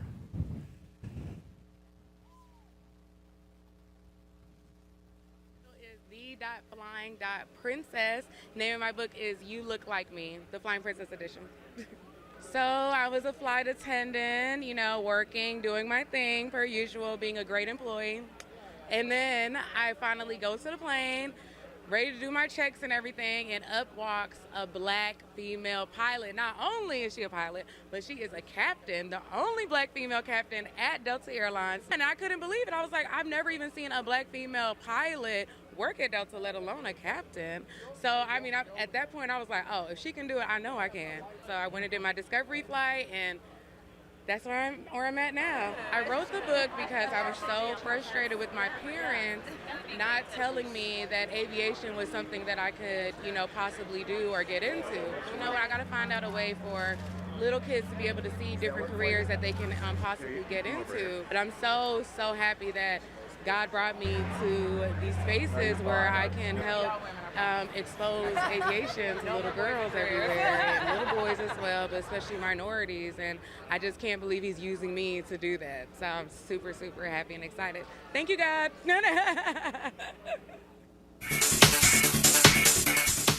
Ken Reeder, Redline Airshows. I fly an RV-8. Adam Baker, fly the Extra 330.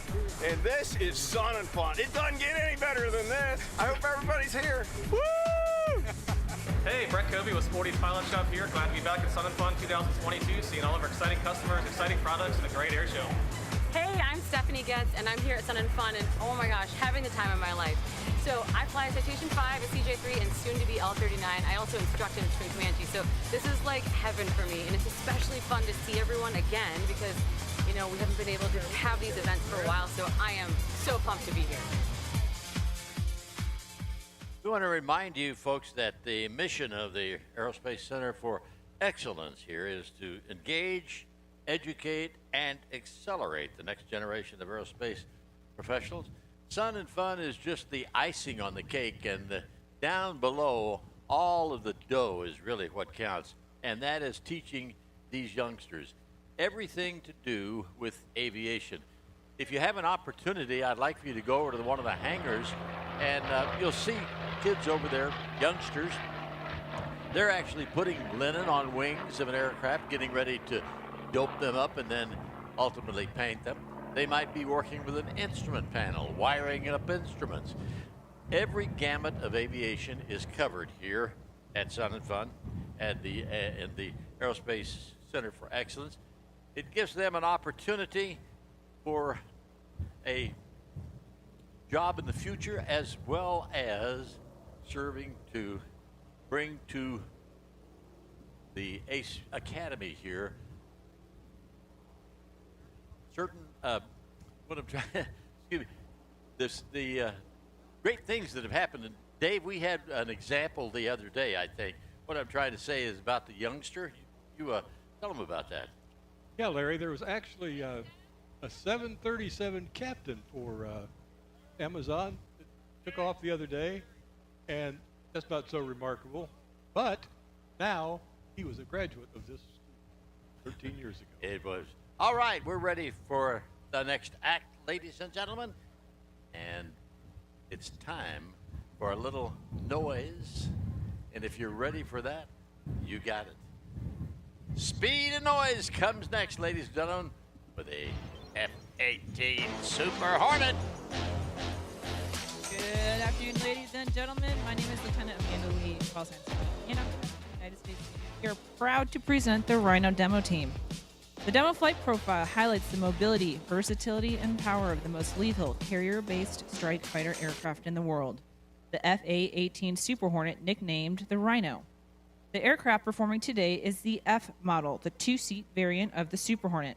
In today's demonstration, Lieutenant Commander Zach Drum, call sign Plattles, from Winter Haven, Florida, and Weapons System Officer Lieutenant Tyler Sposato, call sign Spud, from Coshocton, Ohio, will fly the FA-18 to the edge of its operating envelope. During the show, the aircrew will experience nearly 8 times the force of gravity, accelerate to speeds up to 700 miles an hour, and show the maneuvering capability of the aircraft. Many of the maneuvers seen today will demonstrate the aircraft's capabilities being employed by naval aviators, both in training and in combat. On takeoff, watch as Plattles selects maximum afterburner and pitches up to nearly pure vertical, looping back around for the dirty roll, half Cuban 8. Plattles and Spud, you are cleared for takeoff.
Ladies and gentlemen, from the left, the dirty roll, half Cuban 8.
Plattles and Spud are setting up for the flat pirouette, where they will demonstrate the Super Hornet's unique ability to operate slow speeds and high angles of attack.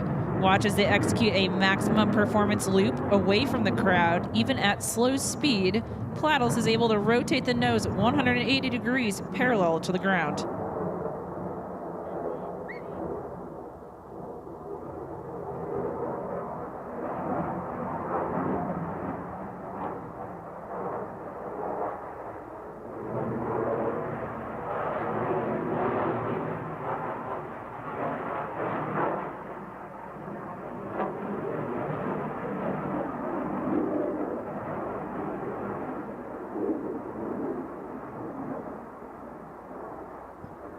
Plattles and Spud are now setting up for the minimum radius turn to the tail stand. Plattles will select maximum afterburner, set a 90-degree angle of bank, and hold 7.5 Gs for 360 degrees of turn.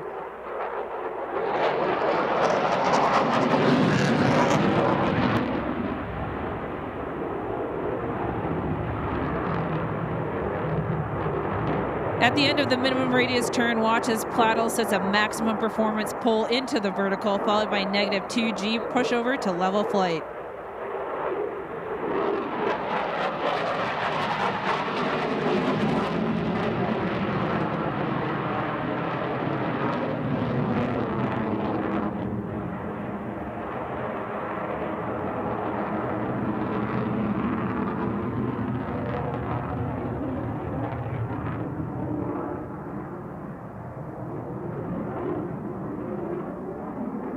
The aircrew are now setting up for the high-speed pass.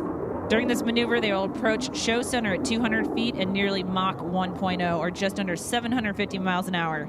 You may notice some white vapor coming off the aircraft, indicating that it is close to the speed of sound.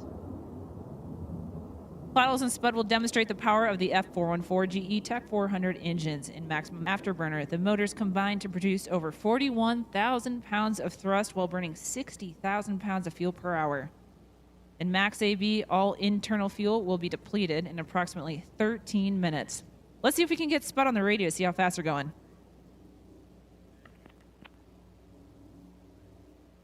There's 550. 590. 600. 650.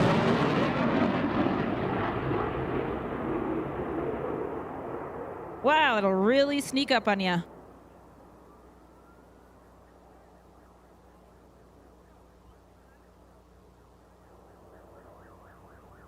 As Plattles and Spud rotate 180 degrees. They'll come back around for the vertical pirouette. Approaching show center at 400 miles an hour, Plattles and Spud will put the aircraft into the vertical, roll the canopy towards the crowd. At the top of the maneuver, the aircraft will push the nose below the horizon, and then pull back and then yaw the aircraft without taking the canopy off the crowd.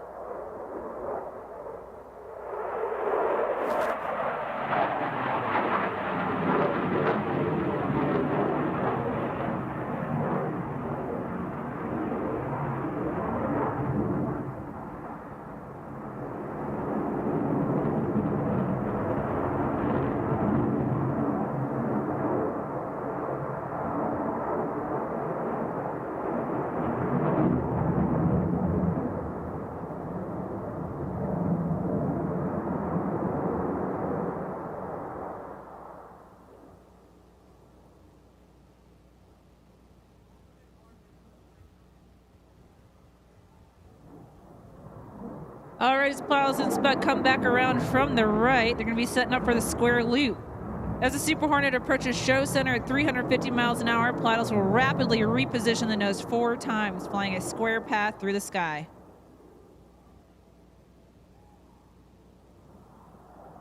Ladies and gentlemen, from the right, the square loop.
Ladies and gentlemen, up next, my favorite pass to perform, the inverted whisper pass. Plattles and Spud will approach show center at 500 feet. They'll reduce the throttles to idle and then roll the aircraft inverted. Takes a lot of concentration to fly upside down while hanging from the straps of your harness. Notice how quiet the aircraft is as it passes in front of you at over 500 miles an hour. Ladies and gentlemen, from the right, the Super Hornet inverted whisper pass.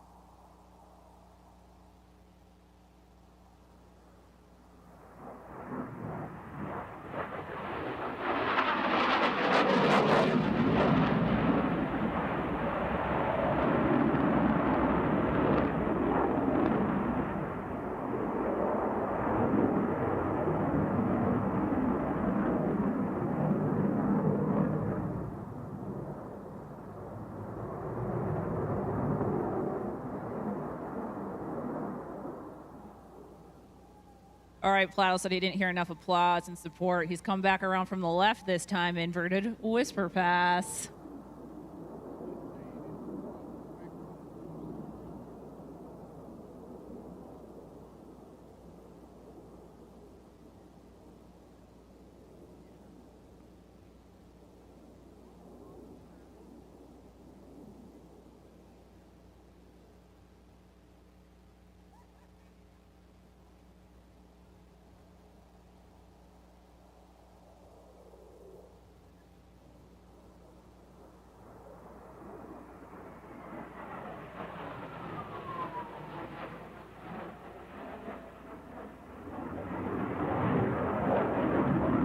Wow, so quiet.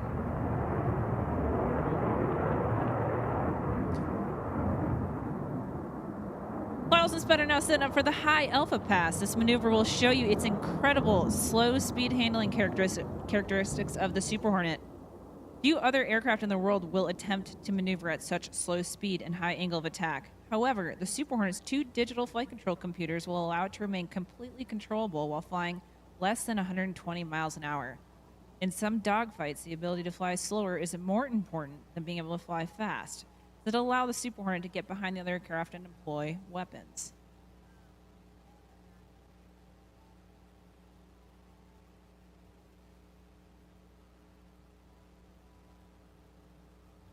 All right, ladies and gentlemen, let's go back to the cockpit, see if we can get Spud on and call it the ground speed.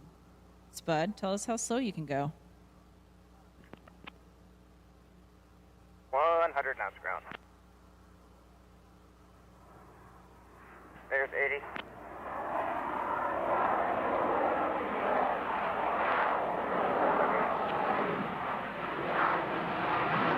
Take out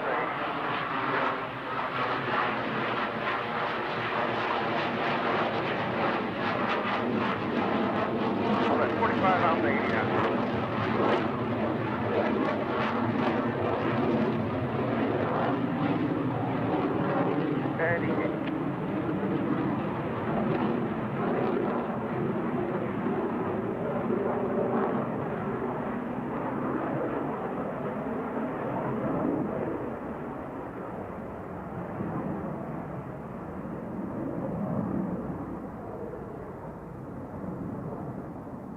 Wow, I'd venture to say that's even slower than the Thunderbirds.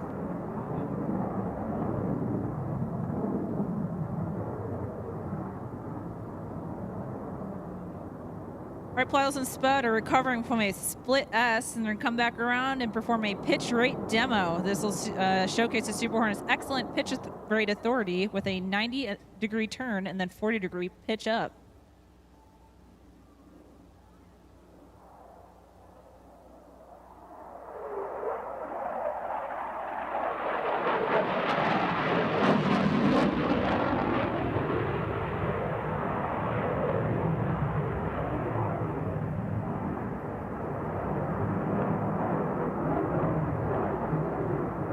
Wow, that's absolutely incredible. Job of the Naval Aviator is not complete until our aircraft is back aboard its floating home. We take great professional pride in our unique ability to land aboard its floating home.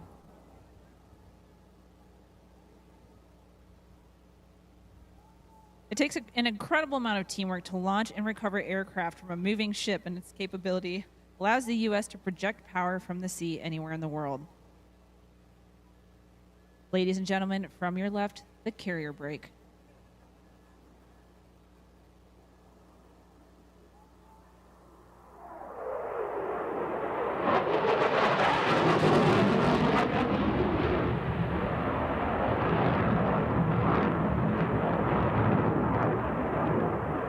Even though an aircraft carrier is 1,100 feet long, from the air it appears to be as small as a postage stamp.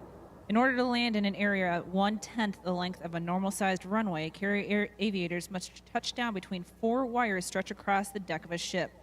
To do this, we use an optical landing system commonly referred to as the ball. During the final portion of the approach, the aircrew and landing signals officer, known as paddles, work together to get the aircraft safely aboard. Let's listen in on the final approach.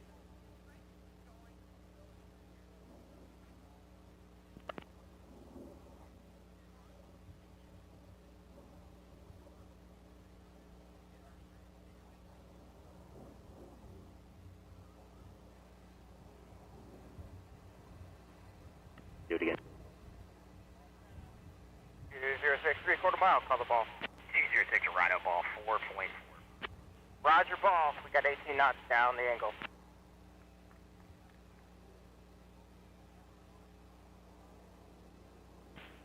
Little power. Easy with it. Little powder test. Sure. Focus again.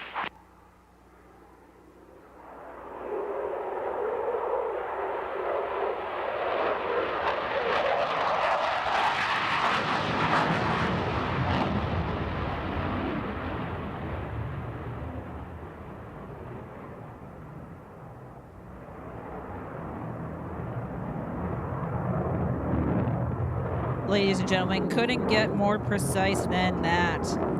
Bottles and Spud are now setting up for the photo pass, so get your cameras ready. The aircraft will pass show center at a 90-degree angle of bank at 200 feet and 700 miles an hour.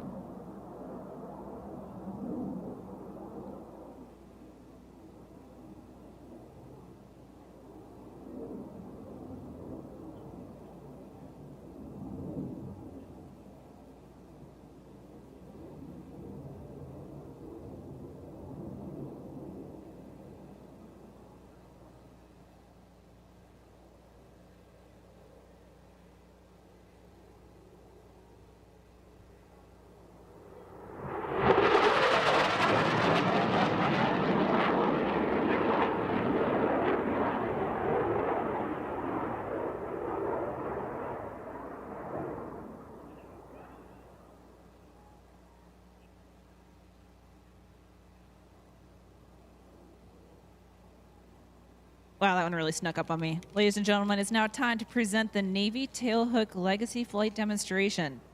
For over 107 years, naval aviation has been at the tip of the spear defending our nation, while also at the forefront of technological advances which have made our country great.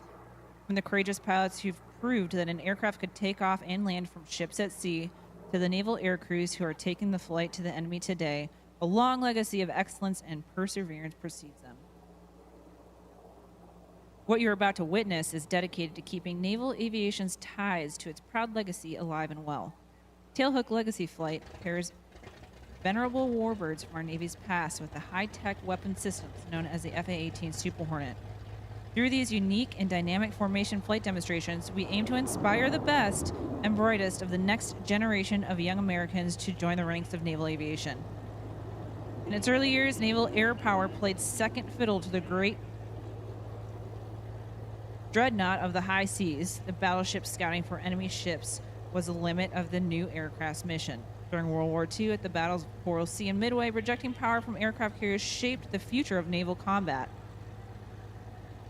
Ladies and gentlemen, get your cameras ready as the A-1 Sky Raider and the Super Hornet approach in section formation from the right.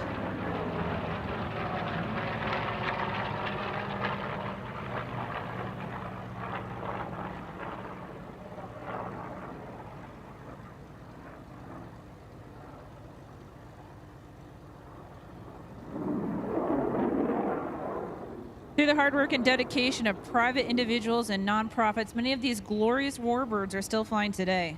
The pilots and maintainers play a critical role in keeping the history of naval aviation actively flying for all to see. During the air show season, several different vintage warbirds participate in Tailhook Legacy flights. Some are the only flying example of their type in the world today. Mr. Stuart Milson is flying the A-1 Sky Raider today. Watch as they loop back around from the left for a flat pass.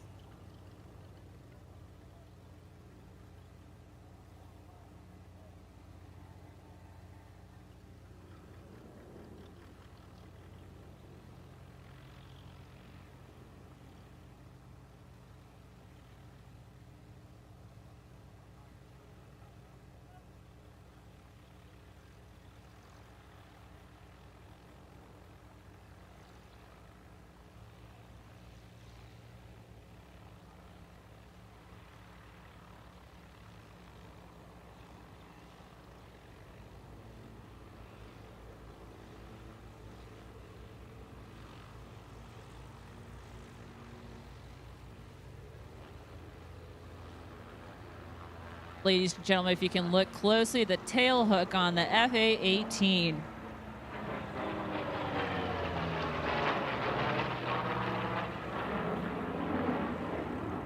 That hook that you saw down is what allows those aircraft to land aboard the aircraft carrier.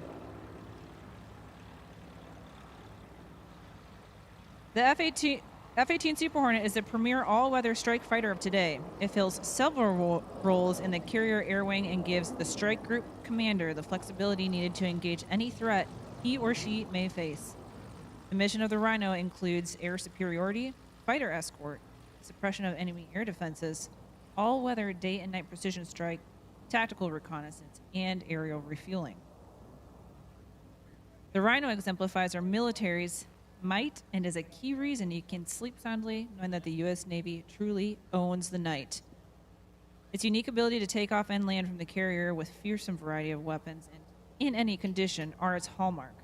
It is expected to remain in service until at least 2035.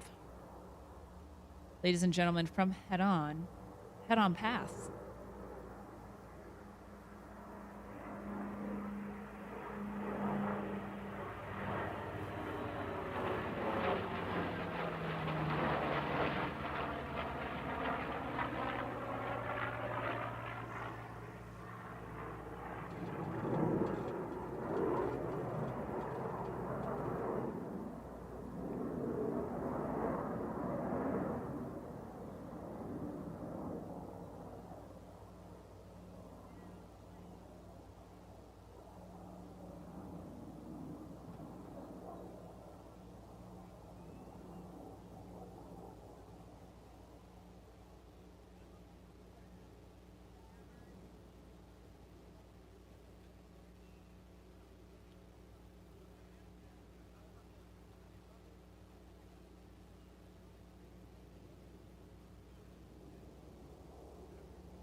On their final pass, the Tailhook Legacy flight will approach from behind the crowd, pass show center, and perform an opposing pitch-out maneuver for landing. After the break, the Sky Raider will continue its downwind turn and reconfigure for landing. The Super Hornet will reverse while climbing in the vertical to achieve separation for a carrier brake landing.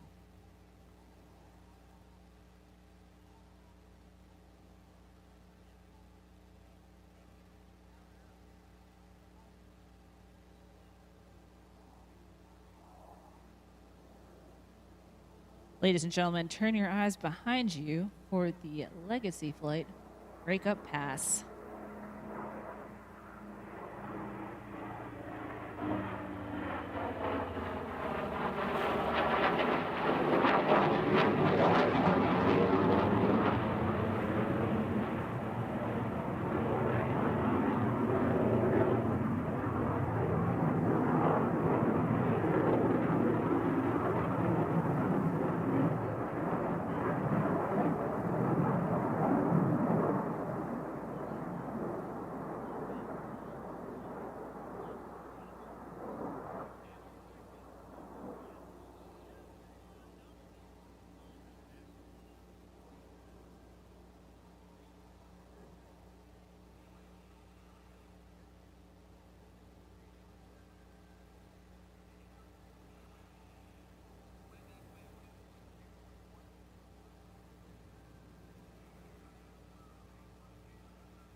Ladies and gentlemen, let's give it up for the U.S. Navy Legacy Demonstration Flight.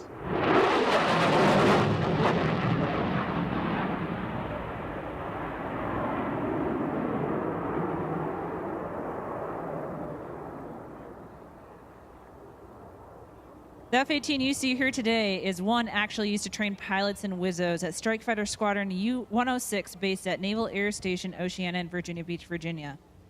Plattles and Spuds serve as instructors, teaching new aircrew how to fly tactically and employ the Super Hornet. Currently, there are 33 operational Super Hornet squadrons in the Navy.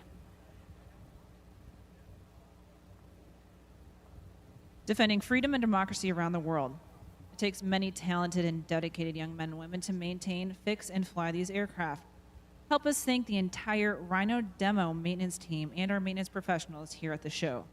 They are AM1 Danielle Grace from Brooklyn, New York.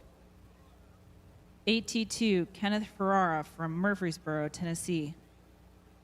AME2 Emily Hopkins from Houston, Texas. AM2 Shalik Zimmerman from Brooklyn, New York.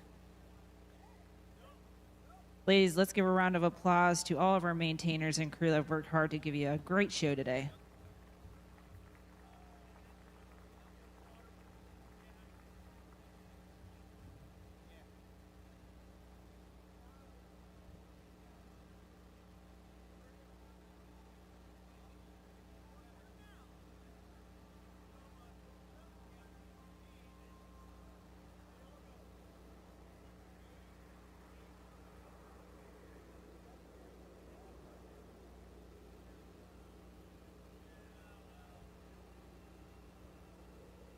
Ladies and gentlemen, on behalf of the entire United States Navy, we thank you for allowing us to demonstrate the capabilities of the F-18 Super Hornet. We appreciate you having us here at Sun and Fun for our season opener, Day 2. We look forward to seeing you guys again tomorrow. Thank you so much. Ladies and gentlemen, did you enjoy the noise and the speed of the F-18 Super Hornet? Great job, team. We might also point out that the lady narrating that wasn't just a narrator. She actually flies that Super Hornet, girls, so you can do that too. Ask her. She'll be on the crowd line. You can talk to her. Call sign Stalin. That'll get her attention. And I can testify that because I've seen her fly before. Also, Larry, they're wanting us to tell everyone not to worry. The Thunderbirds are still coming yet today. Oh, yes. We need to remind everybody the Thunderbirds will be on deck at the end of the show. They're parked over across the airfield, ladies and gentlemen. They put them in the big hangar the other night because we had a terrible rainstorm here. So they were kept in the hangar and brought out for their show yesterday. Flew a low show yesterday due to low clouds. See how it works out today. But whether they fly a low show, a medium show, or a high show, it's still very, very exciting. Yes, it is. Greg Koontz is coming up next, and a young man who is relatively new to the aerobatic circuit, but has been flying in some of the Red Bull air races, and that is Kevin Coleman from down around the Shreveport, Louisiana area. Kevin does a really fine job in the MXS, and then after... Here we go. Thanks, Larry. Ladies and gentlemen, now, as they say on the Monty Python show, for something completely different, Mr. Greg Koontz and the decathlon, ladies and gentlemen. The master of the decathlon, I should say. Smoke is on. Up and over, around he goes. Push to the outside. I don't know, he does a lot of that. Hurts me just to watch him. Mr. Dave, how you doing? I'm doing fine. How you doing up there, Greg? Man, great. I'm getting pushed a little bit with a little bit of wind, but boy, what another great day in Florida at Sun and Fun. Absolutely. It snowed at home yesterday, so I know it's good here. It's gotta be. Tell you what, we're gonna have fun today. I want everybody to know that I am a proud supporter of the Lakeland Air Club, the Aeronautics Center for Excellence. This is an outfit that you want to support, because it is making young kids and the pilots and mechanics, kids that deserve it, earn it, and get the progress by merit. I believe in it. I raise a lot of money for them, and I think you should too. The Air Club. You think about that. think about it hard, because that's the way we ought to be. All right, Dave, I'm coming in. Gonna start with an avalanche. All right, sir. We'll be watching for you. Okay, plenty of altitude here. I'm gonna be a little high today because it's bumpy. All right, here it comes. As he said, I'm sure it is bumpy. That cold front that went through here, blowing us around up here on the stand. What do you suppose it's doing up there to those airplanes? Yes, indeed. And like Greg said, what a worthy cause to support. Getting these young fellows and girls invested in aviation.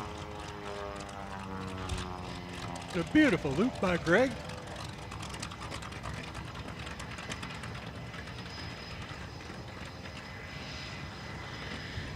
And a classic hammerhead turnaround right at show center.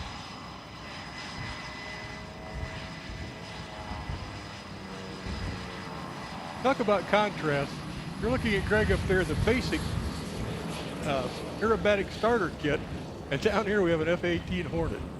What a difference between Hey, the what two. am I doing this far east? All right, we're going to drive this thing back upwind here. It's got a lot slower than what you've been seeing fly today, so it's going to be affected by the winds a lot more. Picking up speed for a roll on top of a loop. Here we go. That sounds good. We're like.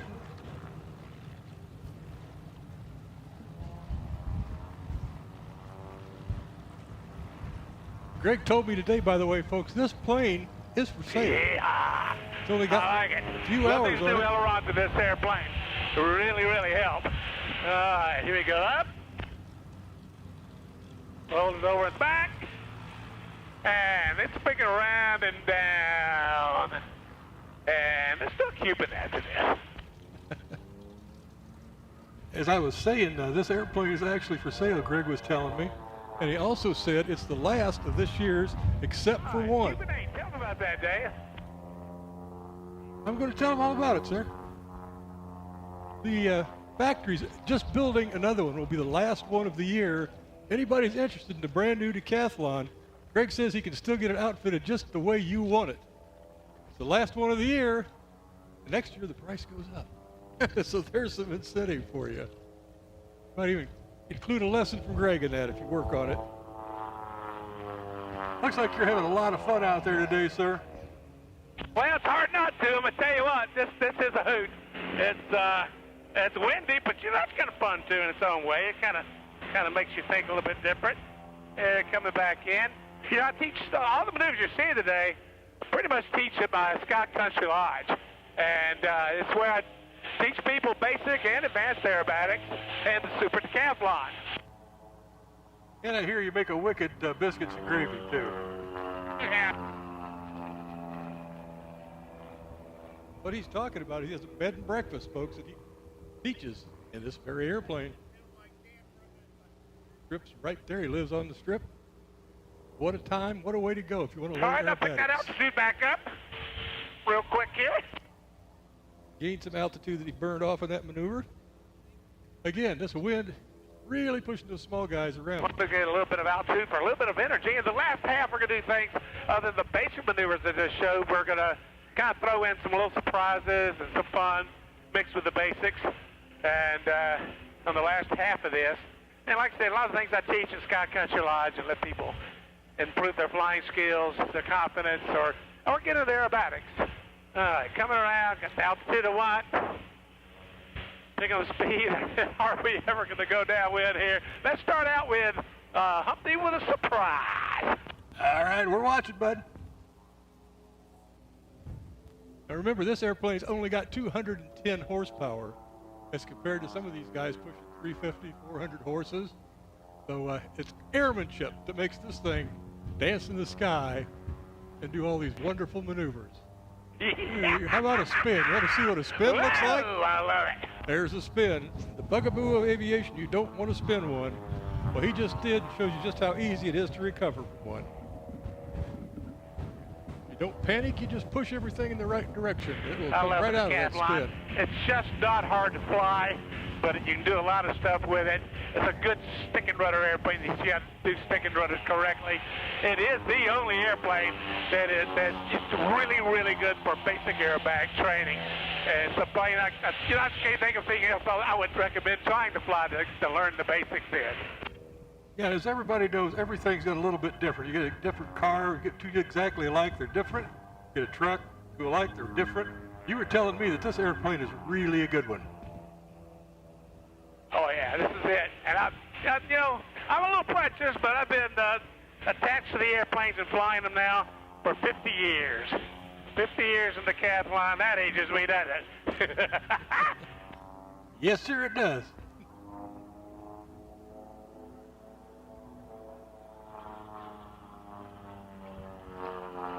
But let's look at it this way. With that age comes perfection. There you go. Let's believe that right there. I like it. Okay, here we go. In fact, I'm going to try something fancy-pantsy. You watch Rob Holland flying. I can't do what Rob Holland does in an airplane and in the decathlon, but we can play. We're going to pretend we're doing it. Here we go.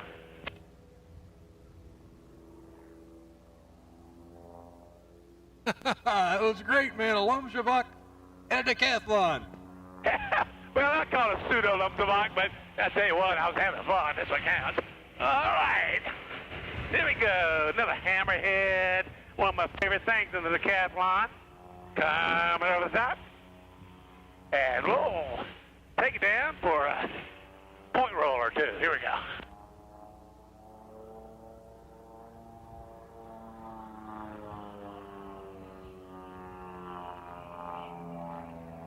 And a beautiful four-pointer. All right, I'm going to come back the long way because it's into the wind, and do the multi-roll. You know, the airplane is a little more difficult to roll than like an extra. That's a good thing, because if you've learned to fly this airplane, you'll learn the mechanics of it. You'll learn what it takes, rudder and aileron and elevator, all that stuff flapping around to keep the airplane straight. And you learn it in this airplane, you'll have it. You learn the wings too easy, well, everything else is too hard. So another reason why I recommend the decathlon for basic aerobatic training is it really teaches you a good slope. All right, so here we come. I guess you learn with those mystery pedals on the floor for in the decathlon, huh? Yes, sir. Give him a wave, folks, as he comes by. Believe it or not, he can see you. It's amazing. Like walking to the corner for these guys that have done it so much. And as Larry pointed out earlier, when you start a series of maneuvers like that at one end, you come out the other end at the same altitude, that is airmanship. How many was that? Did you count? No, but it was a whole lot, bud, and it was very, very pretty. Thank you, sir. All right, come around for a big old barrel roll. It's a simple maneuver, but it's a hard maneuver. If you really do a barrel roll right, it'll work you. Because everything's changing in the barrel roll. And unlike the rolls you just watched me do, it's very three-dimensional. So here we go, barrel rolls. I like to tell everybody, if they've never experienced aerobatics, this is the maneuver to ride through, just like sitting in a rocking chair at your grandma's house.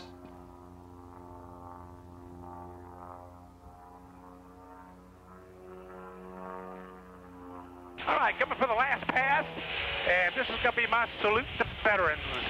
And, we're out here enjoying ourselves on a weekend, enjoying airplanes and our friends, doing what we all like to do in the United States, where people are all over this world, our friends, our neighbors, our husbands, our daughters, or sons. People are out there defending us so we can be here and doing what we're doing. So we've got to take a moment every show and remember, we got to salute the veterans, salute the active duty people, and salute the people that are going to take the challenge and join the armed forces to protect the United States of America. Well said, sir. Everybody give him a wave when he comes by. Get those cameras clicking. A salute to our armed forces, ladies and gentlemen.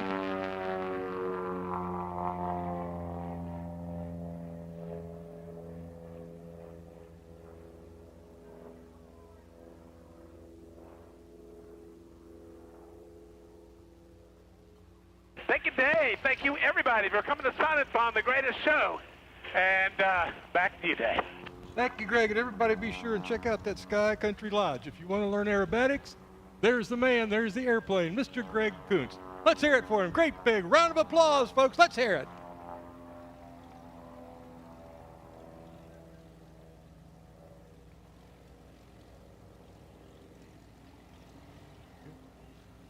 All right, I think it's time for Mr. Larry Strain to come back on mic. Larry, take it away, sir. Thank you. You see that beautiful yellow and black airplane taxiing out? That's Mr. Kevin Coleman, ladies and gentlemen, from Coshada, Louisiana. He's a graduate of Louisiana Tech University, grew up around airplanes and air shows. His big brother started flying aerobatics a long time ago. Dad and brother, both air show pilots. He started flying when he was 16, soloed on his 16th birthday, got his private pilot license on the 17th birthday, commercial license on the 18th birthday. And then when he was 16, he started flying in aerobatic competition. And then he started flying air shows at the age of 19. And this is the 14th year flying air shows. Incidentally, the only American in the Aero GP1 class of the Air Race World Championships. And he's got a couple of other notes, too. The youngest pilot ever in the Red Bull Air Race history and the 3-time race winner in the Red Bull Air Race Challenger class. Sponsored by Red Bull, Textron Aviation, Tempest Aero, Hartzell Propeller, Tubro Aviation, CJ Aviation, and Concord Batteries. Wonder what Tubro Aviation is? Well, that's he and his brother's organization in Shreveport, Louisiana. Tubro, two brothers. And he, too, just like you heard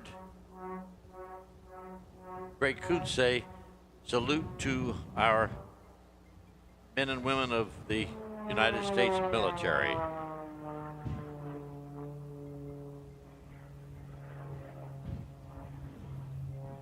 He's flying the MXS Extra 300, the Extra 300. Designed and built in Germany by a gentleman by the name, I tell you, the wind has got us. Here we go, ladies and gentlemen. From Tubro Aviation and Coshada, here is Kevin Coleman. Downline snap rolls now, ladies and gentlemen. Watch Kevin Coleman up high there.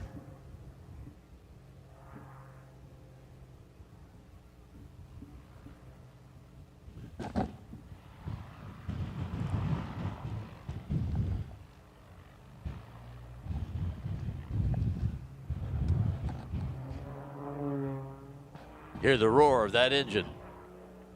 Walter Extra built these aircraft in Germany for one purpose and one purpose only, and that was international aerobatic competition.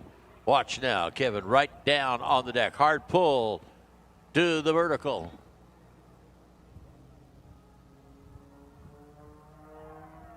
Inside, outside tumble. Calls this the poltergeist. Great smoke system on the Extra 300. Now another hard pull to the vertical.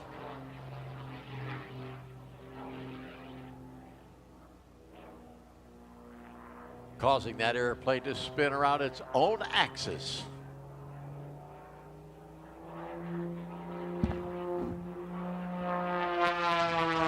Upside down, negative G's. Trying to throw him outside the cockpit. He's strapped in there with a big 5-point harness. Got his parachute on as well. Pushes to the vertical for the Raptor.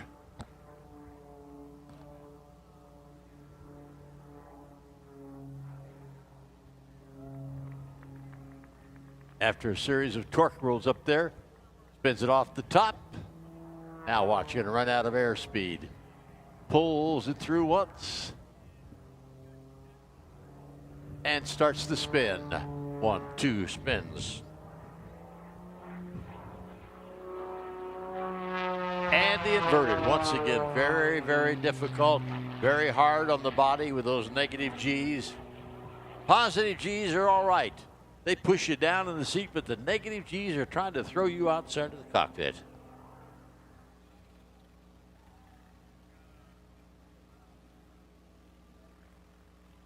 All right, taking a little break there for his second half. Climbs, gets a little altitude. Young man really knows how to fly this airplane. He also does a show in a Bonanza F-33C model, which is quite different. You can follow him on Facebook, Twitter, Instagram, at the Kevin Coleman. Wants to also say thanks to his dad, mom, my wife, Kayla, and the rest of our family. Marion Cole, an institution in aerobatics, taught him some of his maneuvers, both he and his brother, Weich. All right, here we go. He's got the smoke on. He's up high now. 45-degree downline. Watch for the competition rolls. And does he do it well?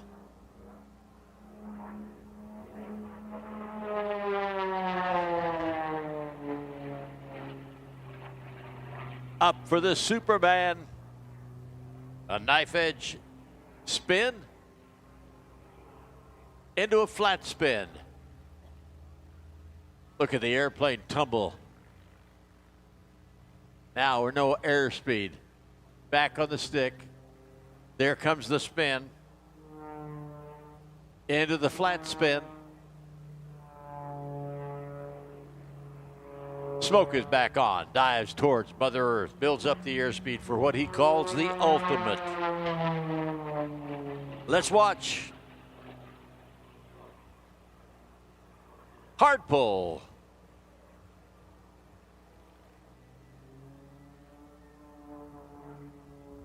This the ultimate. Smoke is off, right up close to the cloud, up over the top, a pull, and then a push, and watch for the tail to come over the nose of the airplane.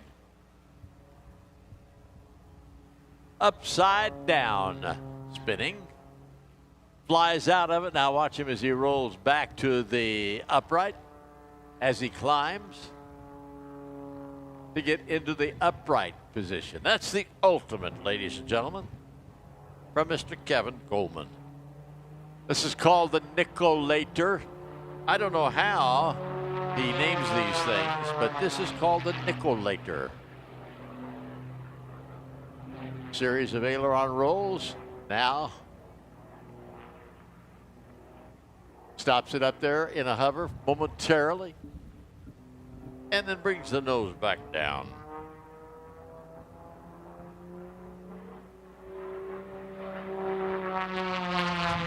Triple avalanche now. Triple avalanche. There's one, there's two, there's three. And now half Cuban 8. It's going to look like an old barnstormer's loop, but on the downline, he's going to roll the airplane back to the upright. When he gets down on the 45, he'll roll it back to the upright. The half Cuban, right, he calls it, up over the top now. Looking for show center. Series of rolls there, snaps. Completes the half Cuban 8.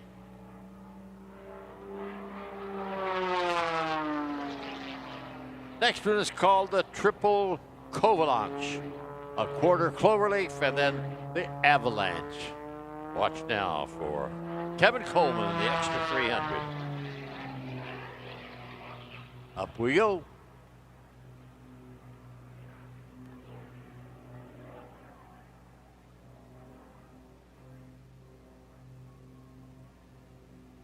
Now he'll set up for an inside tumble and put that airplane into a hover. And I mean a hover. He's going to act just like a helicopter.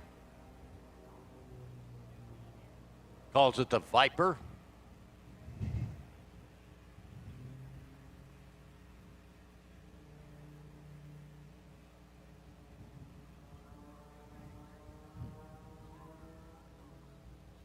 Trades that altitude for more airspeed with the throttle still all the way forward as he comes in for the inside tumble to hover.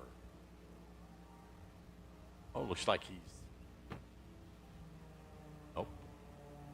Kevin. I think he's through. Kevin Coleman, ladies and gentlemen, from Coushatta, Louisiana. Like I said, just one of the newest youngsters in the aerobatic business, and he does it extremely well. And I just told you about all of the special awards and the things that he has accomplished. Nice young man, too.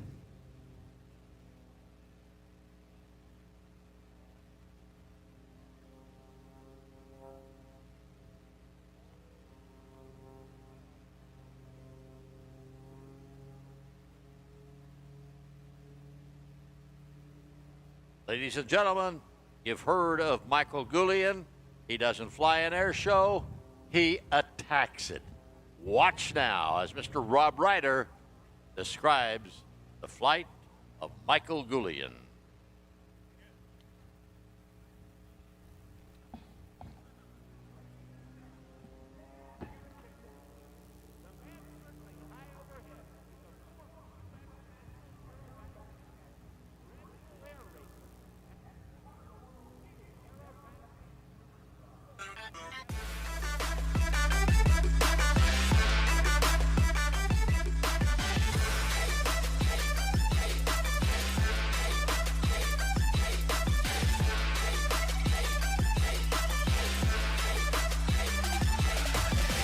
As Michael dives toward show center, that Hartzell propeller, powered with a Lycoming Thunderbolt IO580 engine, accelerates his airplane to over 250 miles per hour. Michael is known for giving his airshow performance 110% every time he flies. And by the look of that entry, that's not about to change today.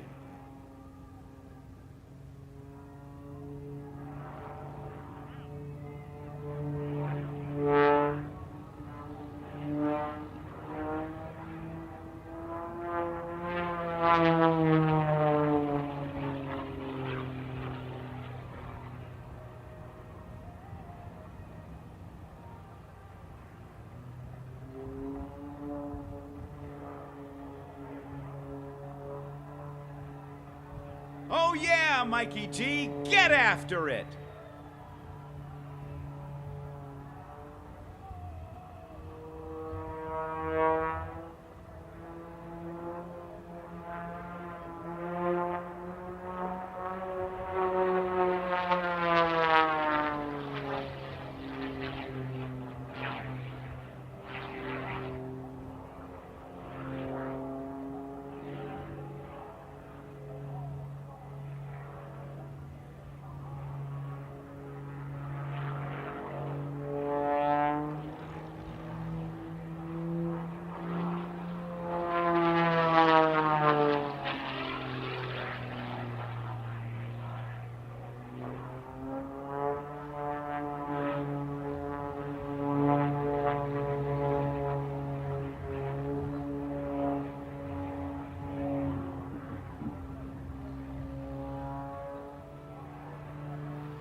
Ladies and gentlemen, it just doesn't get any better than this.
right, folks. Looks like Michael's ready for the second half of the show.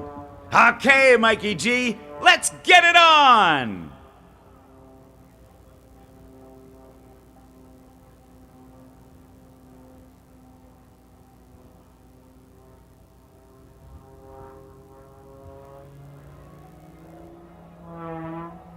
A series of snap rolls brings Michael back to show center.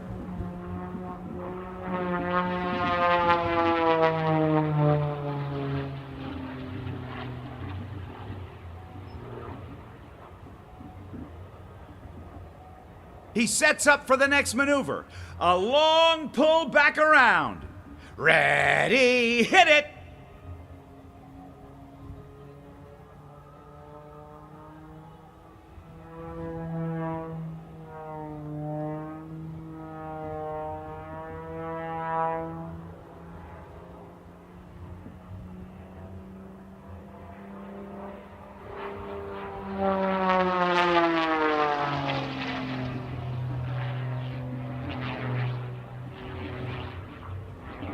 Michael's really getting it on today. What do you think? Let's make some noise!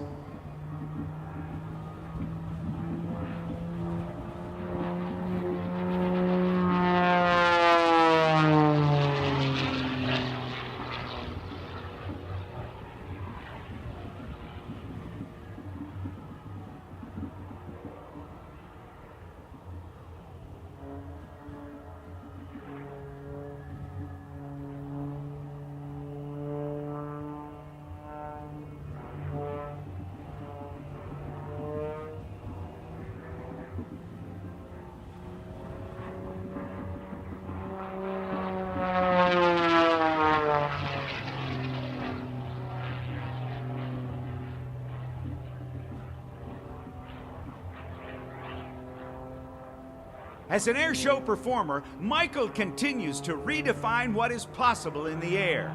His ability to push the limits while adhering to strict safety standards has earned Michael the reputation of being a true professional in his field. He is one of only a select few to have received all three of the air show industry's highest awards.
The unmatched performance and precision that Michael showed you today comes from his 30 years of intense training and competing in top-level regional, national, and global competitions. In fact, Michael has flown on 3 U.S. World Aerobatic teams and is a past U.S. National Aerobatic champion. Only a few individuals have enjoyed the success that Michael has had in the airshow industry, and he feels incredibly lucky and honored to be able to make a living flying aerial displays for incredible fans like you. Our team is only able to perform at the highest levels of the industry by partnering with very special companies. Whelan Aerospace Technologies and Penn Fed Credit Union support Goulian Aerosports as co-primary partners. These 2 amazing companies allow Michael and his team to perform at an extensive schedule of airshows from coast to coast each summer. To keep his extra 330 SC running at its peak performance, Michael relies on champion engine components, Lycoming engines, Hartzell propellers, and Bose aviation headsets.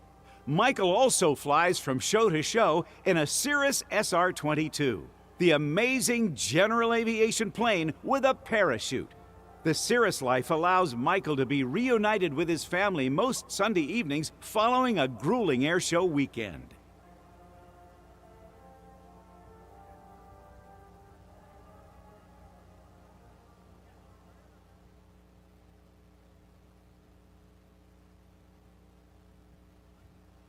That's Mr. Michael Goulian, ladies and gentlemen. Nobody does it better. And you probably recognized that voice that was doing the narration because he's normally up here on the stand with Dave and I.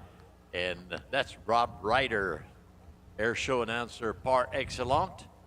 He and his lovely wife, Jill, are in the Caribbean on a cruise now. Set it up before, found out the dates of Sun and Fun. 52 countries are now watching Sun and Fun on live TV, streaming all over the world. Last time we did this 2 years ago before COVID, had over 4 million viewers watching the air show. So we're happy to see those kind of numbers come in. Hey, Larry, I told you earlier, my wife was going home today, and she was on a layover in Dallas, and she's watching the show on her laptop in Dallas. So we know it's getting that far. And my son, up in Illinois, was at my mother's house showing her the live stream of the air show. Oh, great. So it's getting everywhere, folks. I have to say hats off and a hand salute to, you guys tell me whenever you want it. We're getting ready for the A-10 Warthog and the P-51 Mustang. Anyway, I have to get, there goes the Mustang taking off. You go to orbit, plan, hold while the A-10 demo, and he's on the roll, ladies and gentlemen.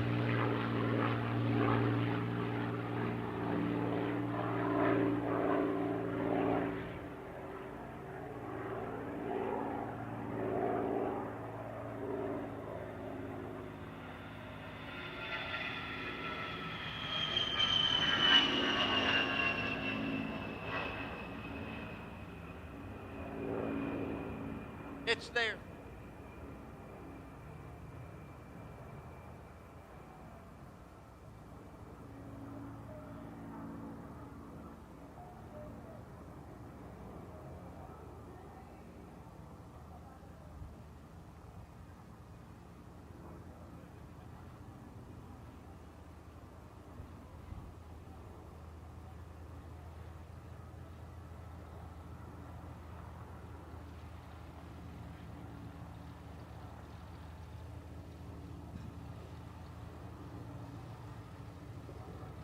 Good afternoon, ladies and gentlemen.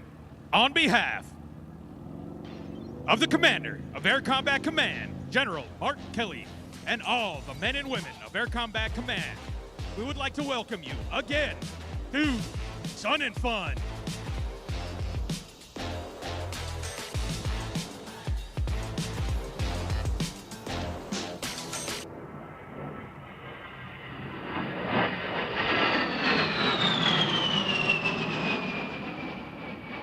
I am the A-10 Demo Team Superintendent, Master Sergeant Brian Sandoval from Santa Fe, New Mexico. With me is our NCOIC Technical Sergeant Brian Pontes from San Leandro, California. Joining us is our safety observer and combat-ready attack pilot, the little brother of the man you're about to see fly here today, Captain J.P. Pistol Fulham from Rising Fawn, Georgia. As a member of Air Combat Command's 355th Wing, located at Davis-Monthan Air Force Base in sunny Tucson, Arizona, it is my pleasure to describe for you a capability demonstration by the heavily feared and effective close air support aircraft, the A-10 Thunderbolt II. Our mission is to provide the close air support needed for our Army, Marine, Navy, and all allied ground forces so they can operate anywhere, anytime. The A-10 demonstration pilot is Major Hayden Fulham, call sign Gator, from Rising Fawn, Georgia. Since commissioning through ROTC 2012, Major Fulham has become a veteran instructor pilot with over 1,700 hours in the A-10, including 92 combat missions, amassing 500 flight hours, supporting Americans and coalition ground forces over the skies of Iraq, Afghanistan, and Syria.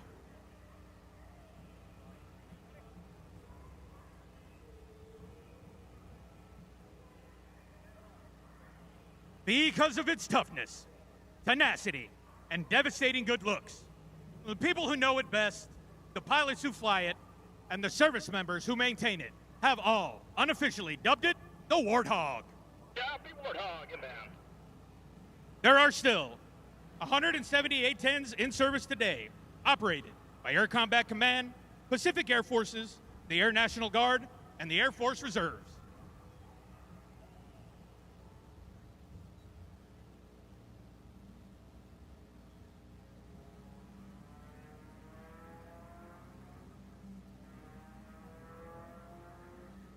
Ladies and gentlemen, it's time to get ready. From the right, here comes Major Fulham and the A-10 Thunderbolt II.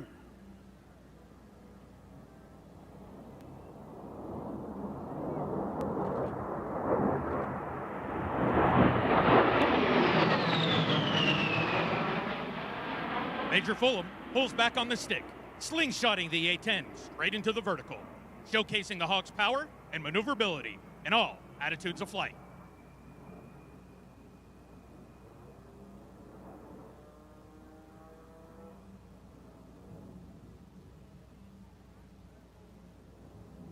Major Fulham is now positioning the A-10 for a pass down the show line, where he will perform a double aileron roll.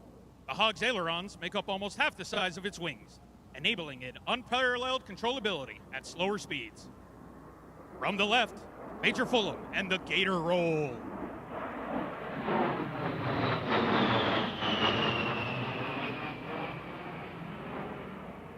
Major Fulham is preparing to demonstrate a slow roll along the show line to display the Hawk's precise handling characteristics.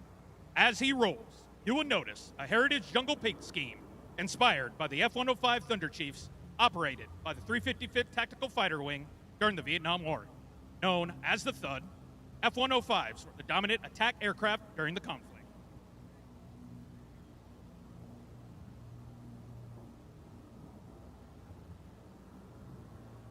From the right, the slow roll.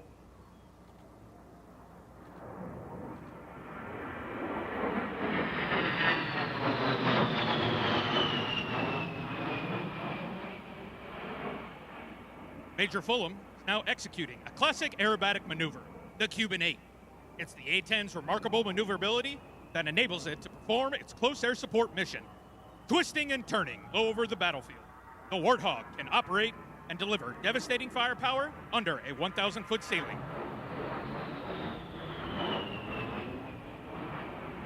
The A-10's turbofan engines add more than just power to its performance.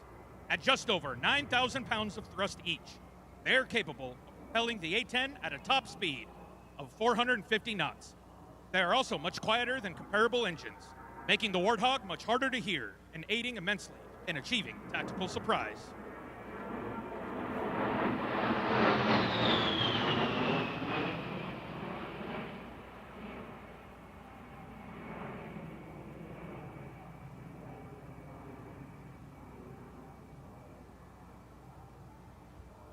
Major Fulham is now repositioning his aircraft to perform a level 360-degree IG turn. It's the A-10's quick turn rate and small turn radius, which enables it to work effectively over the battlefield, even under marginal weather conditions.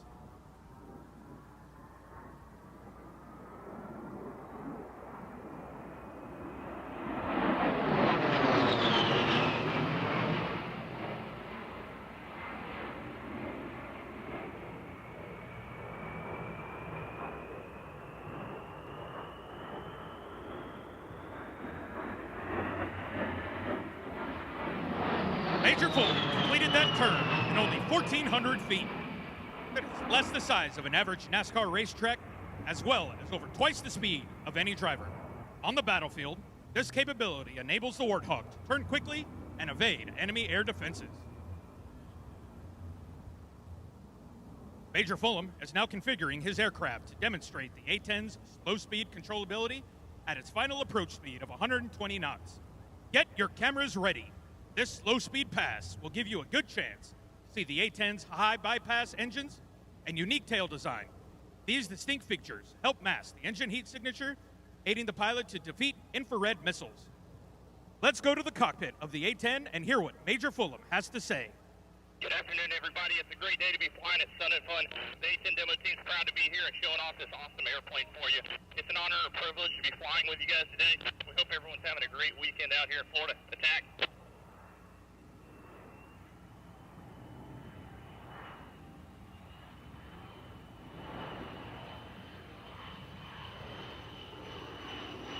Ladies and gentlemen, go ahead and give Major Fulham a nice wave.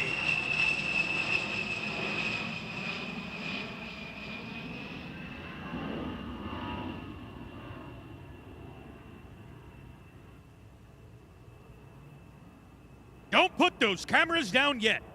The A-10 is the premier close air support aircraft supporting our ground forces engaged with the enemy. Listen now as we pass Major Fulham a close air support target brief, known simply as a 9-line.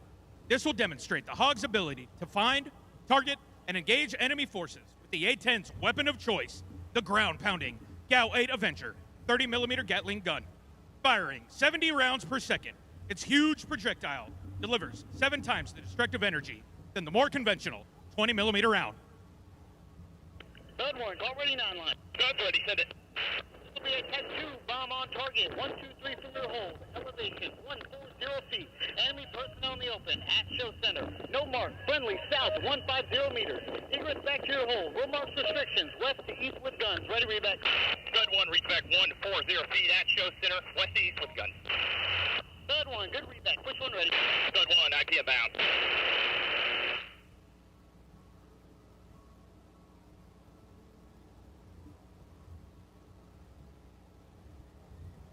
Third one, up and in from the west. Third one, continue.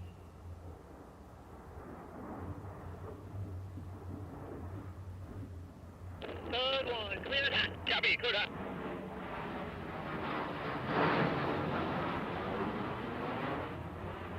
Third one, good hit, good hit. Request immediate re-attack. Same remarks, same restrictions. Third one. It will now take Major Fulham about 30 seconds to get back into firing position. With 2 Hogs working together, enemy forces can be under A-10 fire once every 10 to 15 seconds.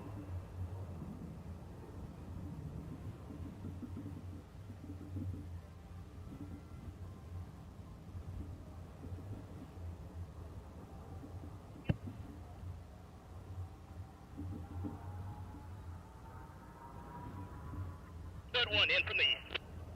Third one, continue. Third one, cleared hot. Copy.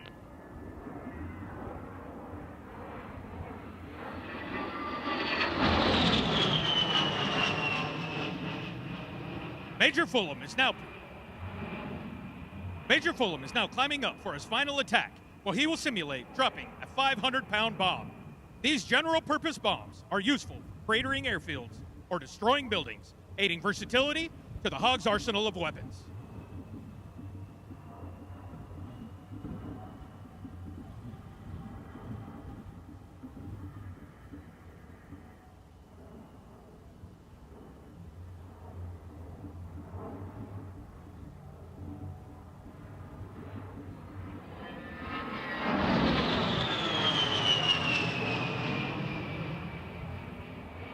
Major Fulham is now performing a jink-out maneuver. This continuously changing three-dimensional maneuver makes it very difficult for enemy anti-aircraft gunners to track the A-10. The Warthog was built to withstand significant battle damage while having the capability to fly on a single engine and total loss of hydraulic power. The A-10 has a well-earned reputation for strength and striking power, a reputation earned in multiple deployments where Hogs destroyed numerous enemy armored vehicles, artillery sites, Scud missiles, and was even credited with 2 air-to-air kills.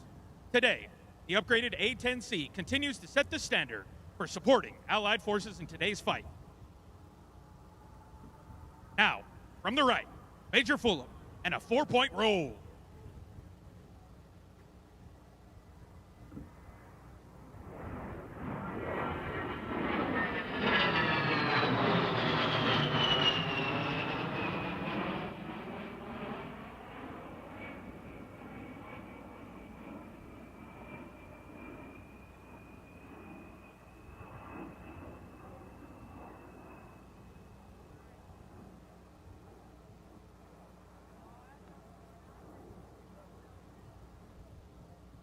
Ladies and gentlemen, Major Fulham now repositioning A-10 for the dedication pass.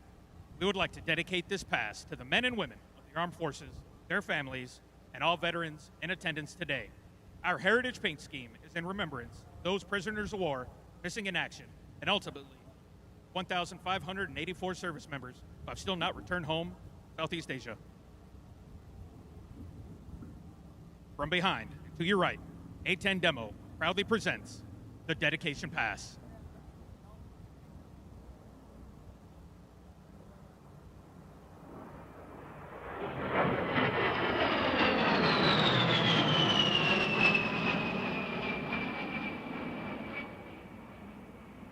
Once again, we salute all those fighting in today's joint fight and any wounded warriors and veterans in attendance today. We especially want to thank those who have given their lives in defense of this great country and all the families which have sacrificed so much. The United States Air Force Air Combat Command provides essential combat air support capability for today's joint fight.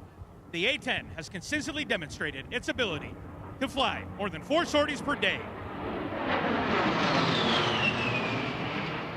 A tribute to the skill and dedication of our magnificent maintenance crew. Assisting in today's demonstration is from Doosan, Louisiana, Crew Chief, Staff Sergeant Noah Kinsel. From Lawrenceville, Georgia, E&E Specialist, Staff Sergeant Robert Benson. From Harrisville, New York, Engine Specialist, Senior Airman Caleb Spencer. From Northfield, Minnesota, Crew Chief, Senior Airman Cody Polzine. And from New Iberia, Louisiana, Crew Chief, Senior Airman Tori DeCure. And joining us from Public Affairs, Senior Airman Jake Stevens from Montgomery, Alabama.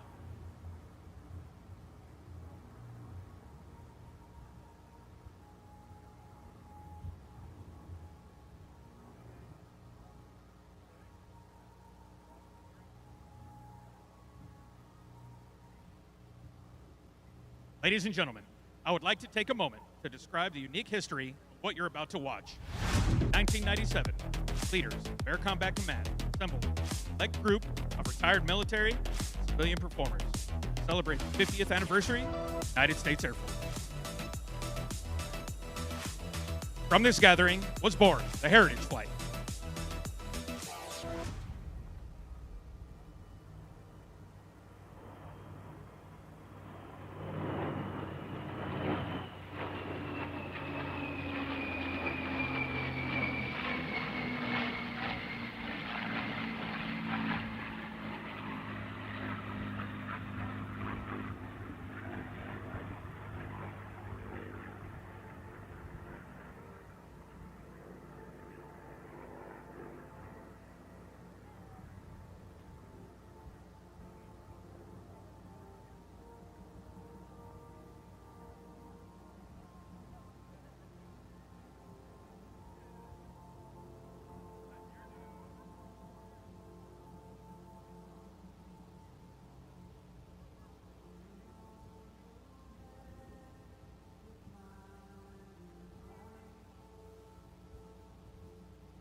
flying in formation today in that beautiful World War II era P-51 Mustang named the Brat 3 from the Kavanaugh Flight Foundation, piloted by the Stuart Milson.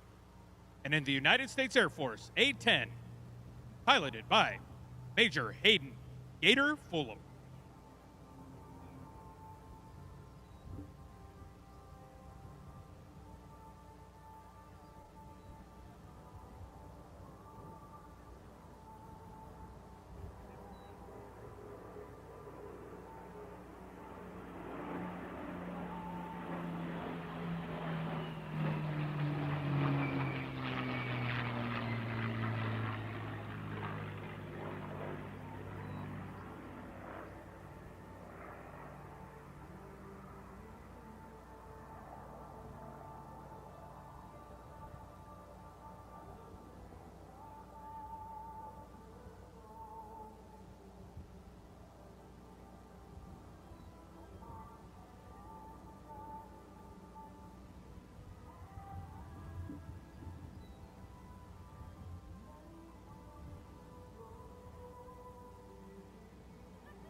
We would like to dedicate today's Heritage Flight to all military veterans in attendance whose sacrifices over the years have helped preserve America's freedom.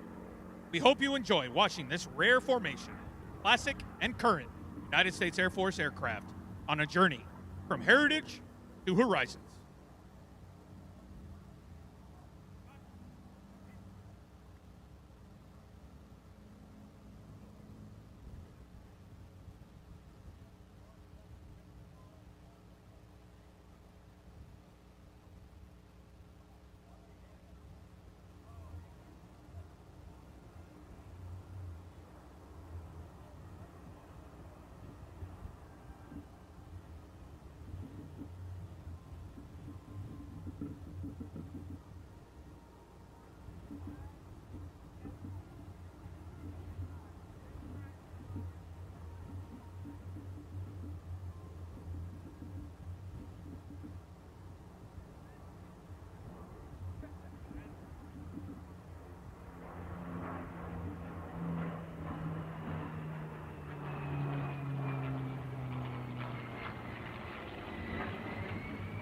Ladies and gentlemen, United States Air Force Heritage Flight.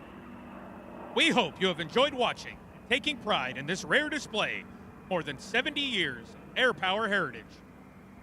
Since 1947, American airmen have been breaking barriers in air, space, and cyberspace, resulting in a force that provides unparalleled global vigilance, reach, and power.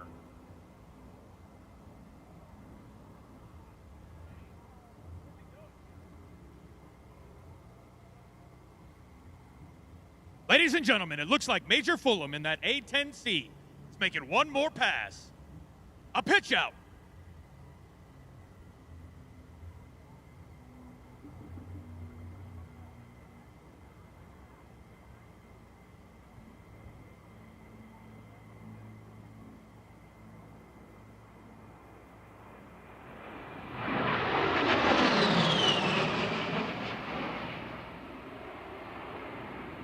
Beautiful sound of freedom. That's not it, ladies and gentlemen. In that beautiful World War II era P-51 Mustang, the Stuart Milson.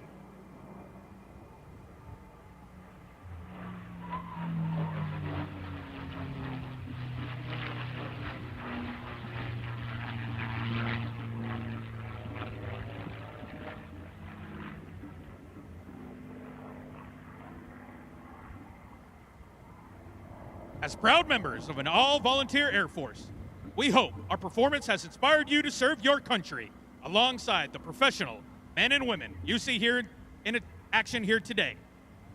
If you are interested in joining today's premier aerospace team, then find any member of the United States Air Force. Any of these amazing warriors will answer any questions you have and help you set your course for an amazing career. 2022 is bound to be an exciting year. Your United States Air Force is celebrating its 75th birthday, Air Combat Command's 30th, and Heritage Flight's 25th.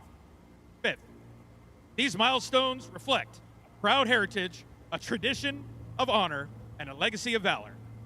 We thank you for your attendance, and thank you for your patriotism and support. Attack Demo, out.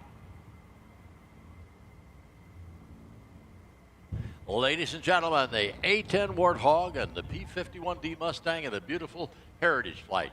25 years old this year. 25 years old, and there'll be a huge air show, ladies and gentlemen, at Nellis Air Force Base this year, celebrating the 75th anniversary of the United States Air Force. I had the privilege of narrating the 50th anniversary at Nellis Air Force, the first Heritage flight ever flown there. They did it with 2 3-ship formations, and it's grown now that they can put up to 4 ships together. Beautiful, beautiful, beautiful. All right, we have had a great time here today. Let me ask you a question. Ladies and gentlemen, are you ready to watch the Thunderbirds? That was awful. Come on, I'm from Florida too. You can do better than that. They've flown all the way from Vegas to fly for us today. Let them know you mean it. Are you ready for the Thunderbirds? Primo, you got it.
1953, we have demonstrated the most advanced and respected air power in the world. The pinnacle of teamwork and dedication of the world's most elite force in air, space, and cyberspace. We are first, last, and always a fighter squadron. Our maintenance professionals can transform our jets to be combat ready in 72 hours to provide the protection under which our democracy operates. Today, you will witness the unparalleled teamwork, aerial precision, and raw power employed in combat.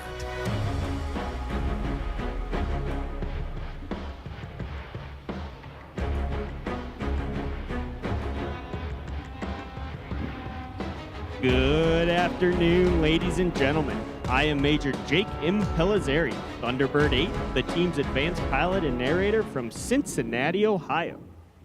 Today, we will give you a chance to witness the Thunderbird mission, a demonstration of teamwork, dedication, and professionalism that mirrors that of your Air Force active duty, Guard, and Reserve personnel deployed around the globe.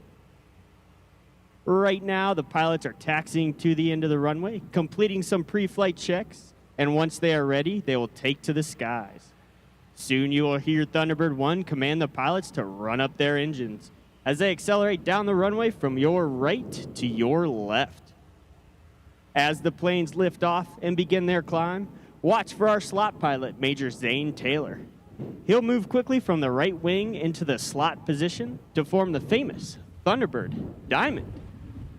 Following the Diamond takeoff, you will see Thunderbirds 5 and 6 raise their landing gear in formation. Major Oliver will immediately pull 60 degrees into the vertical and perform a split S, reversing his direction while still over the runway. This is all while Captain Katz executes an immediate 360-degree aileron roll at low altitude.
And now, Sun and Fun stand tall as America's ambassadors in blue. Open with a tribute to the greatest nation on earth. America's own, your 2022 United States Air Force Air Demonstration Squadron, known to all the world as the Thunderbirds!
In 1954, the first solo pilot made their debut on the Thunderbirds, and in 1962, the opposing solo was added.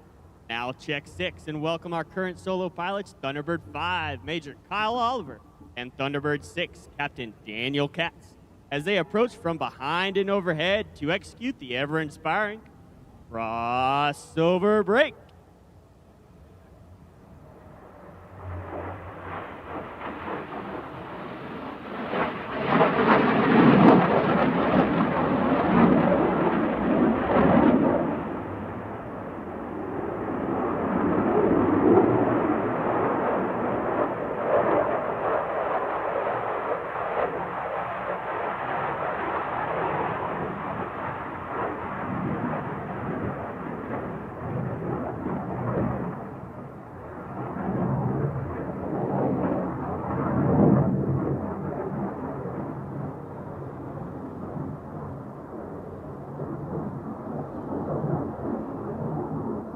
Thunderbird fans, have your cameras ready for a picture of formation flying at its finest as the diamond is approaching from the right at a mere 18 inches apart for your 2022 Diamond Pass in Review.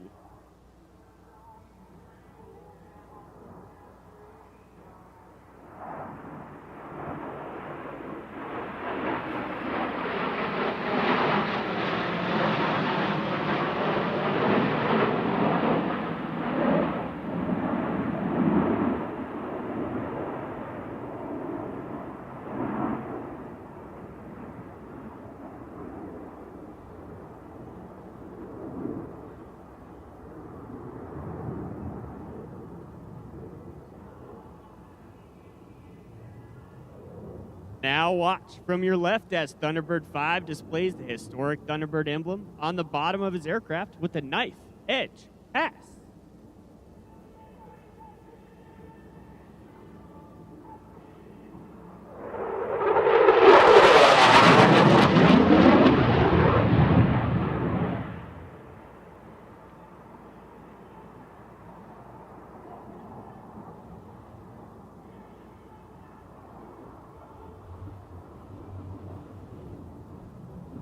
The original Thunderbird Diamond was led by Major Dick Catledge, with twin captains Buck and Bill Patillo as wingmen, and Captain Kanaga as the slot pilot.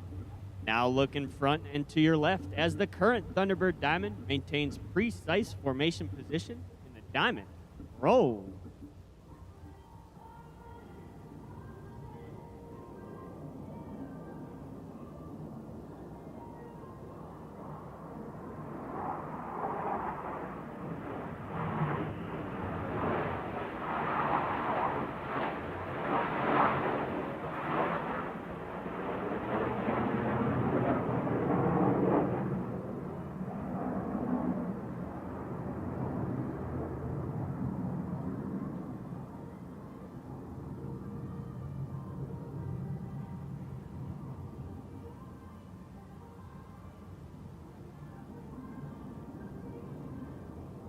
As we fly for you today, we are proud to represent America's Air Force.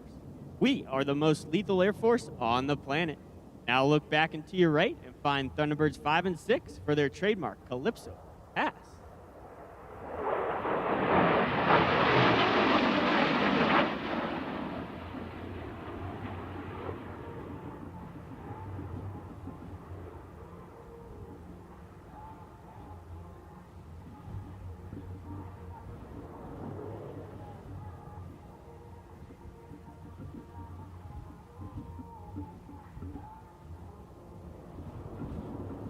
Ladies and gentlemen, the Diamond is approaching from behind and to your left in the tight echelon formation.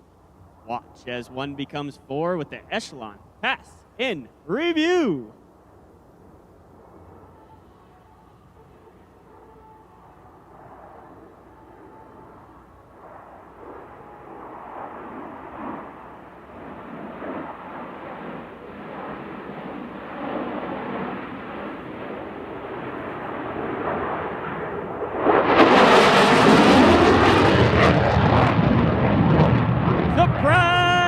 Lakeland. That was Thunderbird 6 sneaking up on you with the sound of freedom.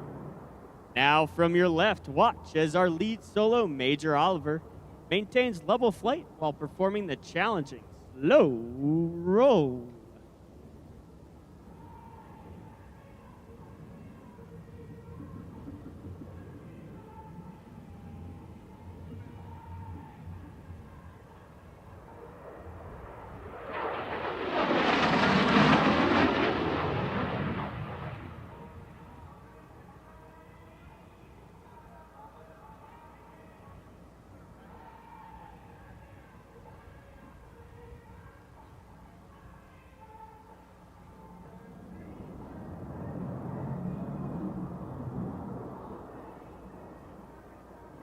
Inbound from the right, Captain Katz will demonstrate the extraordinary roll performance of the F-16 with 4 consecutive aileron rolls.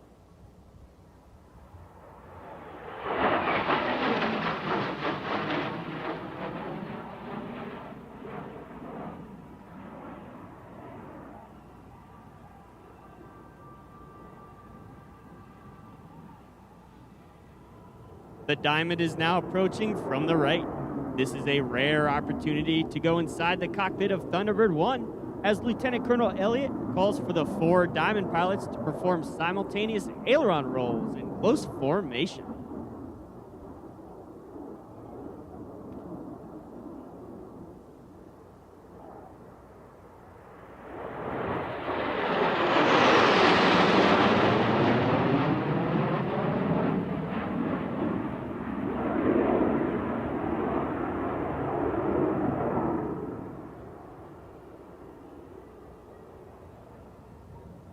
From your right, Major Oliver, and from your left, Captain Katz, inbound for show center at a closing speed of nearly 1,000 miles per hour.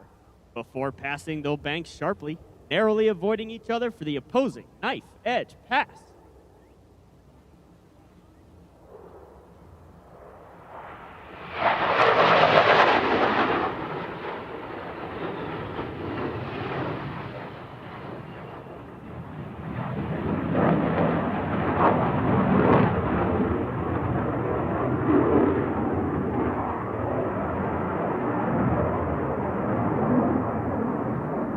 Approaching ahead and to your left, the Thunderbirds are in the challenging trail formation with each wingman flying just a few feet from the aircraft in front of him. On command, watch as they smoothly transition back to the Thunderbird Diamond formation.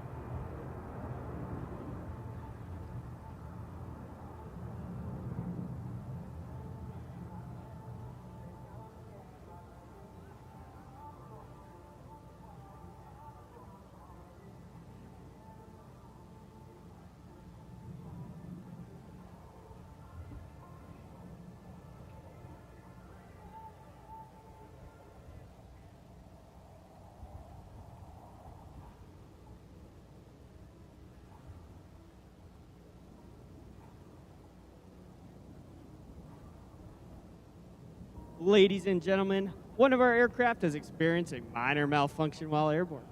As our team's safety and your safety is our #1 priority, it is important to note that every Air Force pilot spends hundreds of hours in procedure simulators, reviews daily safety topics, and undergoes years of training to handle such contingencies. Right now, we are troubleshooting. And in just a few moments, we will make the decision whether or not it's safely available to continue this show.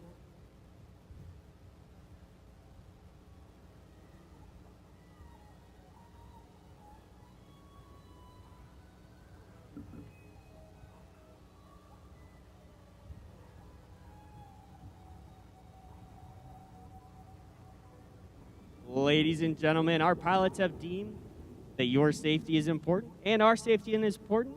We've run through our checklist, and now we will continue where we left off.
Ladies and gentlemen, look back to your right.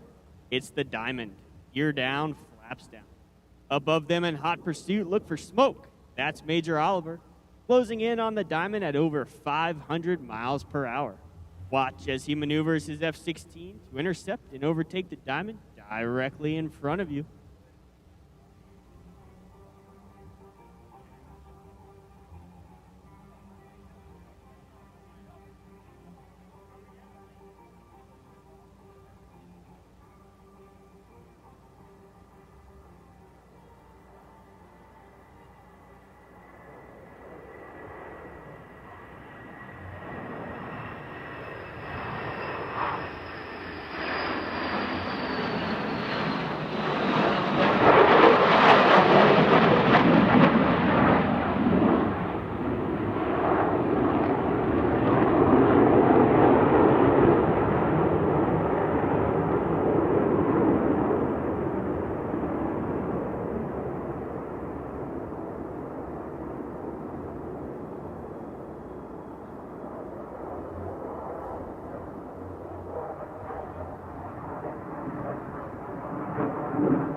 While the maneuvers you're watching today are in tight formation and at low altitude, they require the same level of concentration and discipline that every Air Force pilot must employ, whether flying combat missions over hostile territory or flying in support of humanitarian efforts in adverse conditions.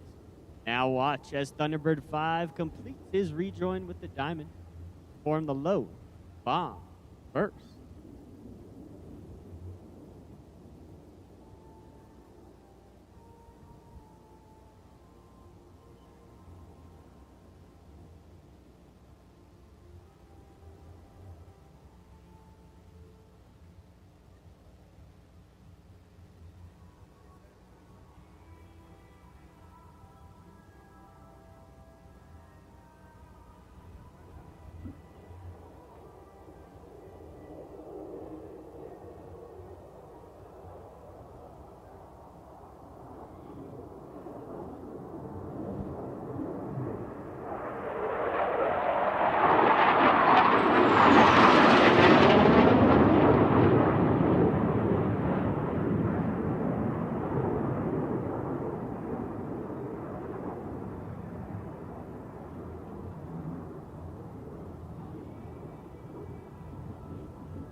Thunderbird 5 with one more surprise as he approached supersonic speed.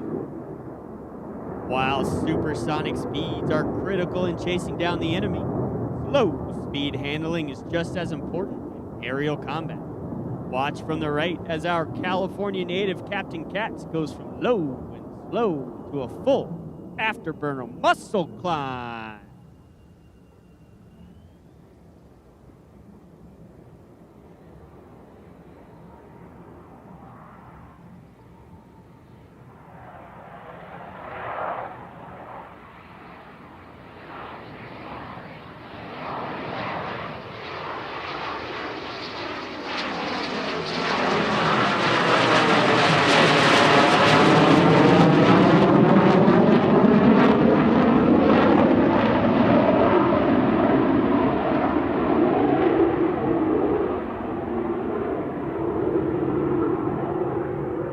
Watch as Thunderbird 5 rejoins with the diamond to the right as this familiar formation emerges from the smoke to perform the 5-car pass.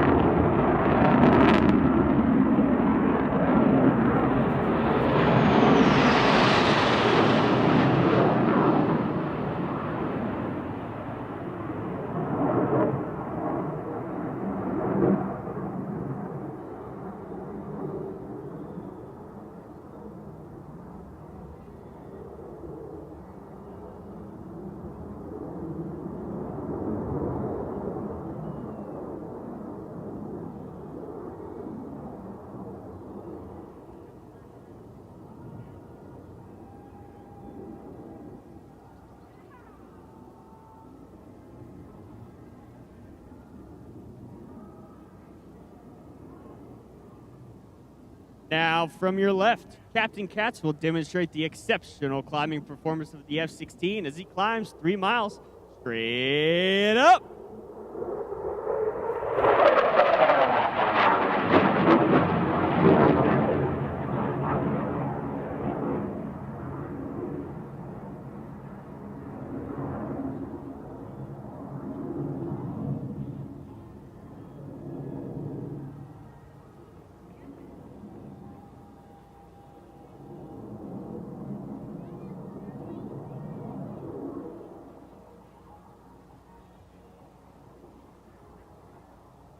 Ladies and gentlemen, the Thunderbirds would like to dedicate this next pass to all the families here today whose loved ones are deployed around the globe in defense of our freedoms.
Now watch as Thunderbird 6 demonstrates the raw power and tight turn performance of the F-16 with a maximum performance turn followed by a half-cubic 8.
behind and to your right for precision flying under G with the Diamond Burner 360.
As our two solo pilots, Thunderbirds 5 and 6, rejoin with the Diamond to form the Thunderbird Delta formation, we would like to take a moment to honor a local fallen warrior, Colonel Peter Stewart of Winter Haven, Florida.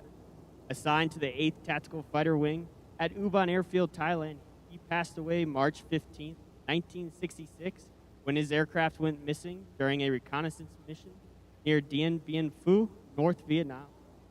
He paid the ultimate price, and we fly today in honor of Peter and all of those who have given their lives in defense of our freedom.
Now watch as Lieutenant Colonel Elliott repositions the Delta formation for the Delta roll.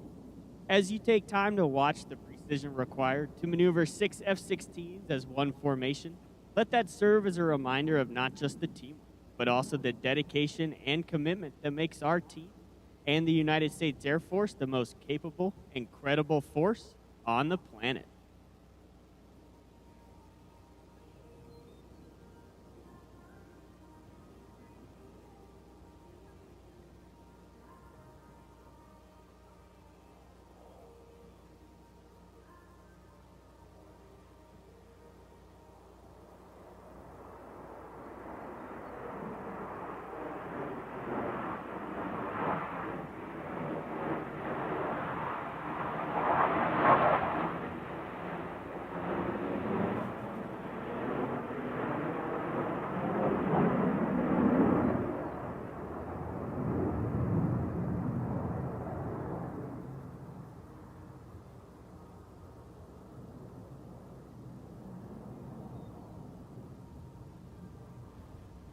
As the Delta soars above, we are proud to represent the 66,000 airmen who are deployed around the world in defense of our freedom.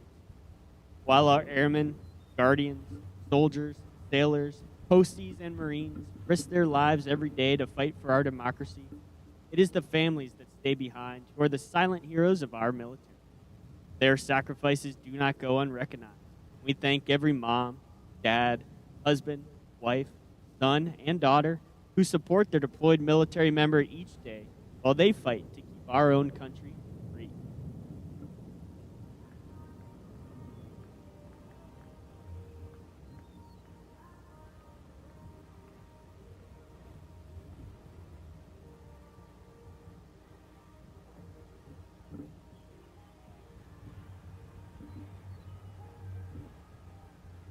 Now from your right, watch the formation of 6 F-16s precisely maneuver, showcasing teamwork at its finest for the Delta 360.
As the Delta repositions for the Delta Burst, the flying skill and grace you see evolves from 69 years of technical training and thousands of hours of practice and employment.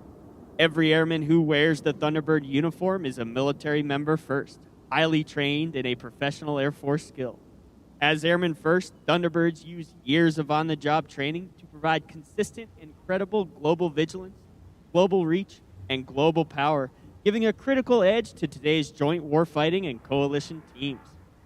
Wherever they have been before, and wherever they go after their time on the team, the Thunderbirds are airmen first and airmen always, faithfully and professionally representing their brothers and sisters in arms who are providing unrivaled air, space, and cyber dominance around the globe. Approaching from directly in front, your 2022 Thunderbirds and the inspirational Delta Burst.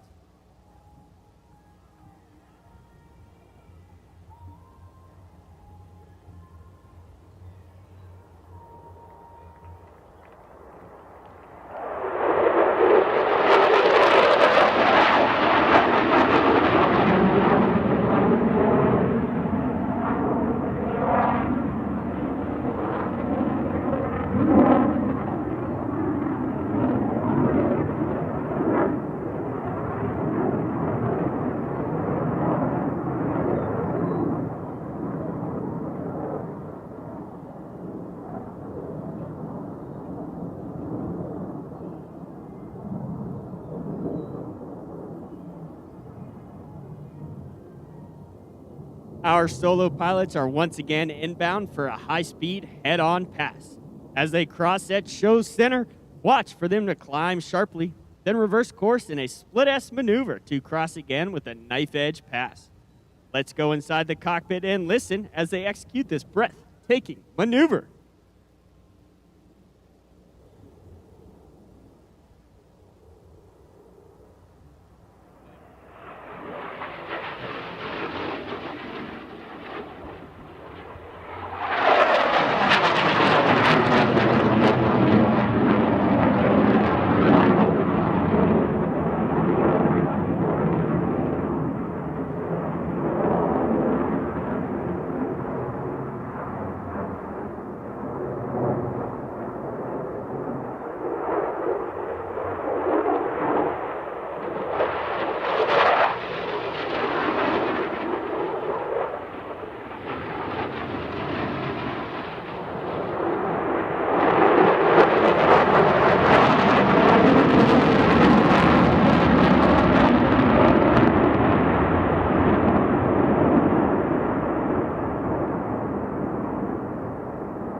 As your Thunderbirds come into land, we hope you have found today's performance inspirational.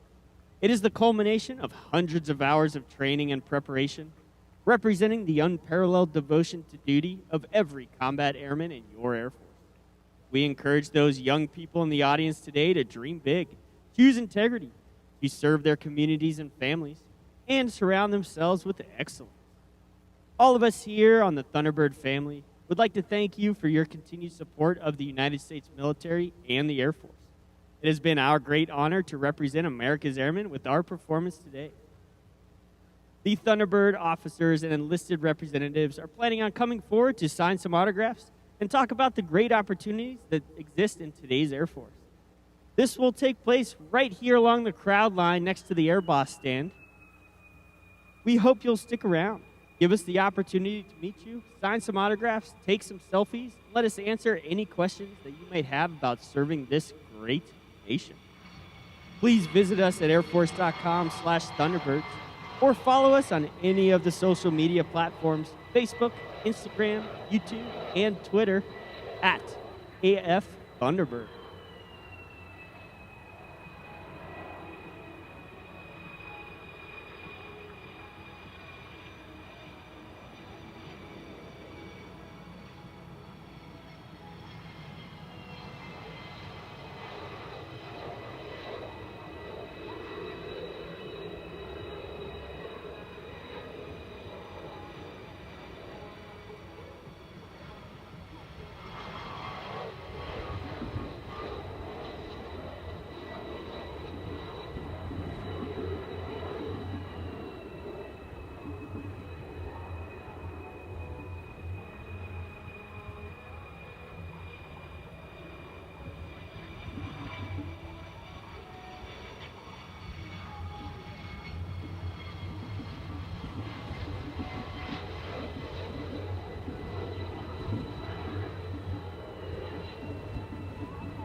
Ladies and gentlemen, it is now my pleasure to introduce you some of the airmen on the ground that have brought the entire show together by providing impressive filming, music, communications, and logistics.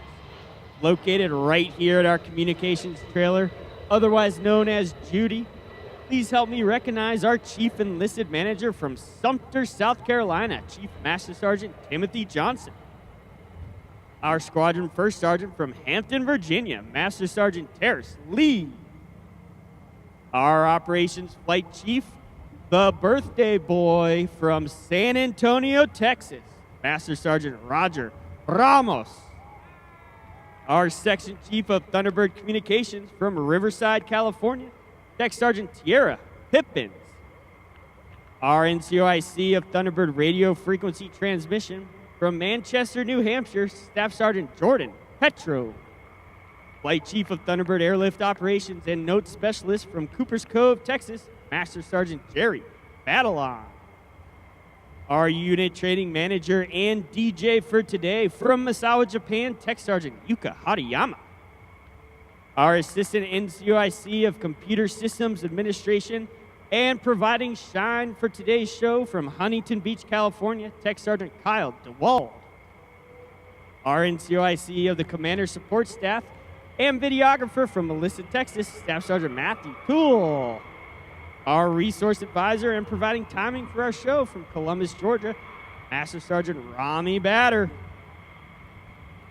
Our NCOIC of Public Affairs from Pottstown, Pennsylvania, Tech Sergeant Nick Myers.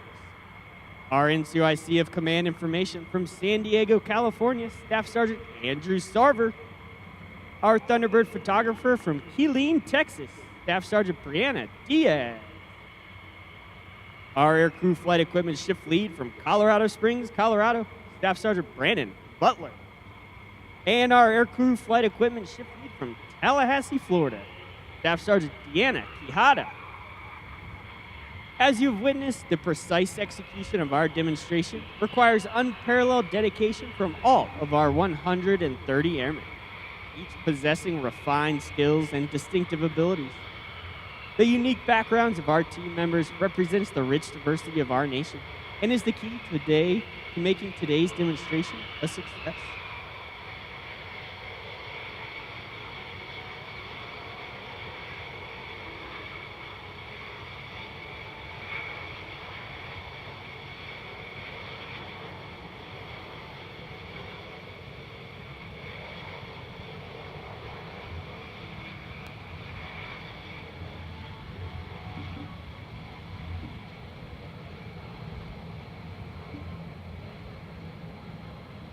Ladies and gentlemen, as the roar of our F-16 engines fades away, it marks the completion of today's demonstration, the 4,839th in team's history, and our 8th of 69 scheduled this year.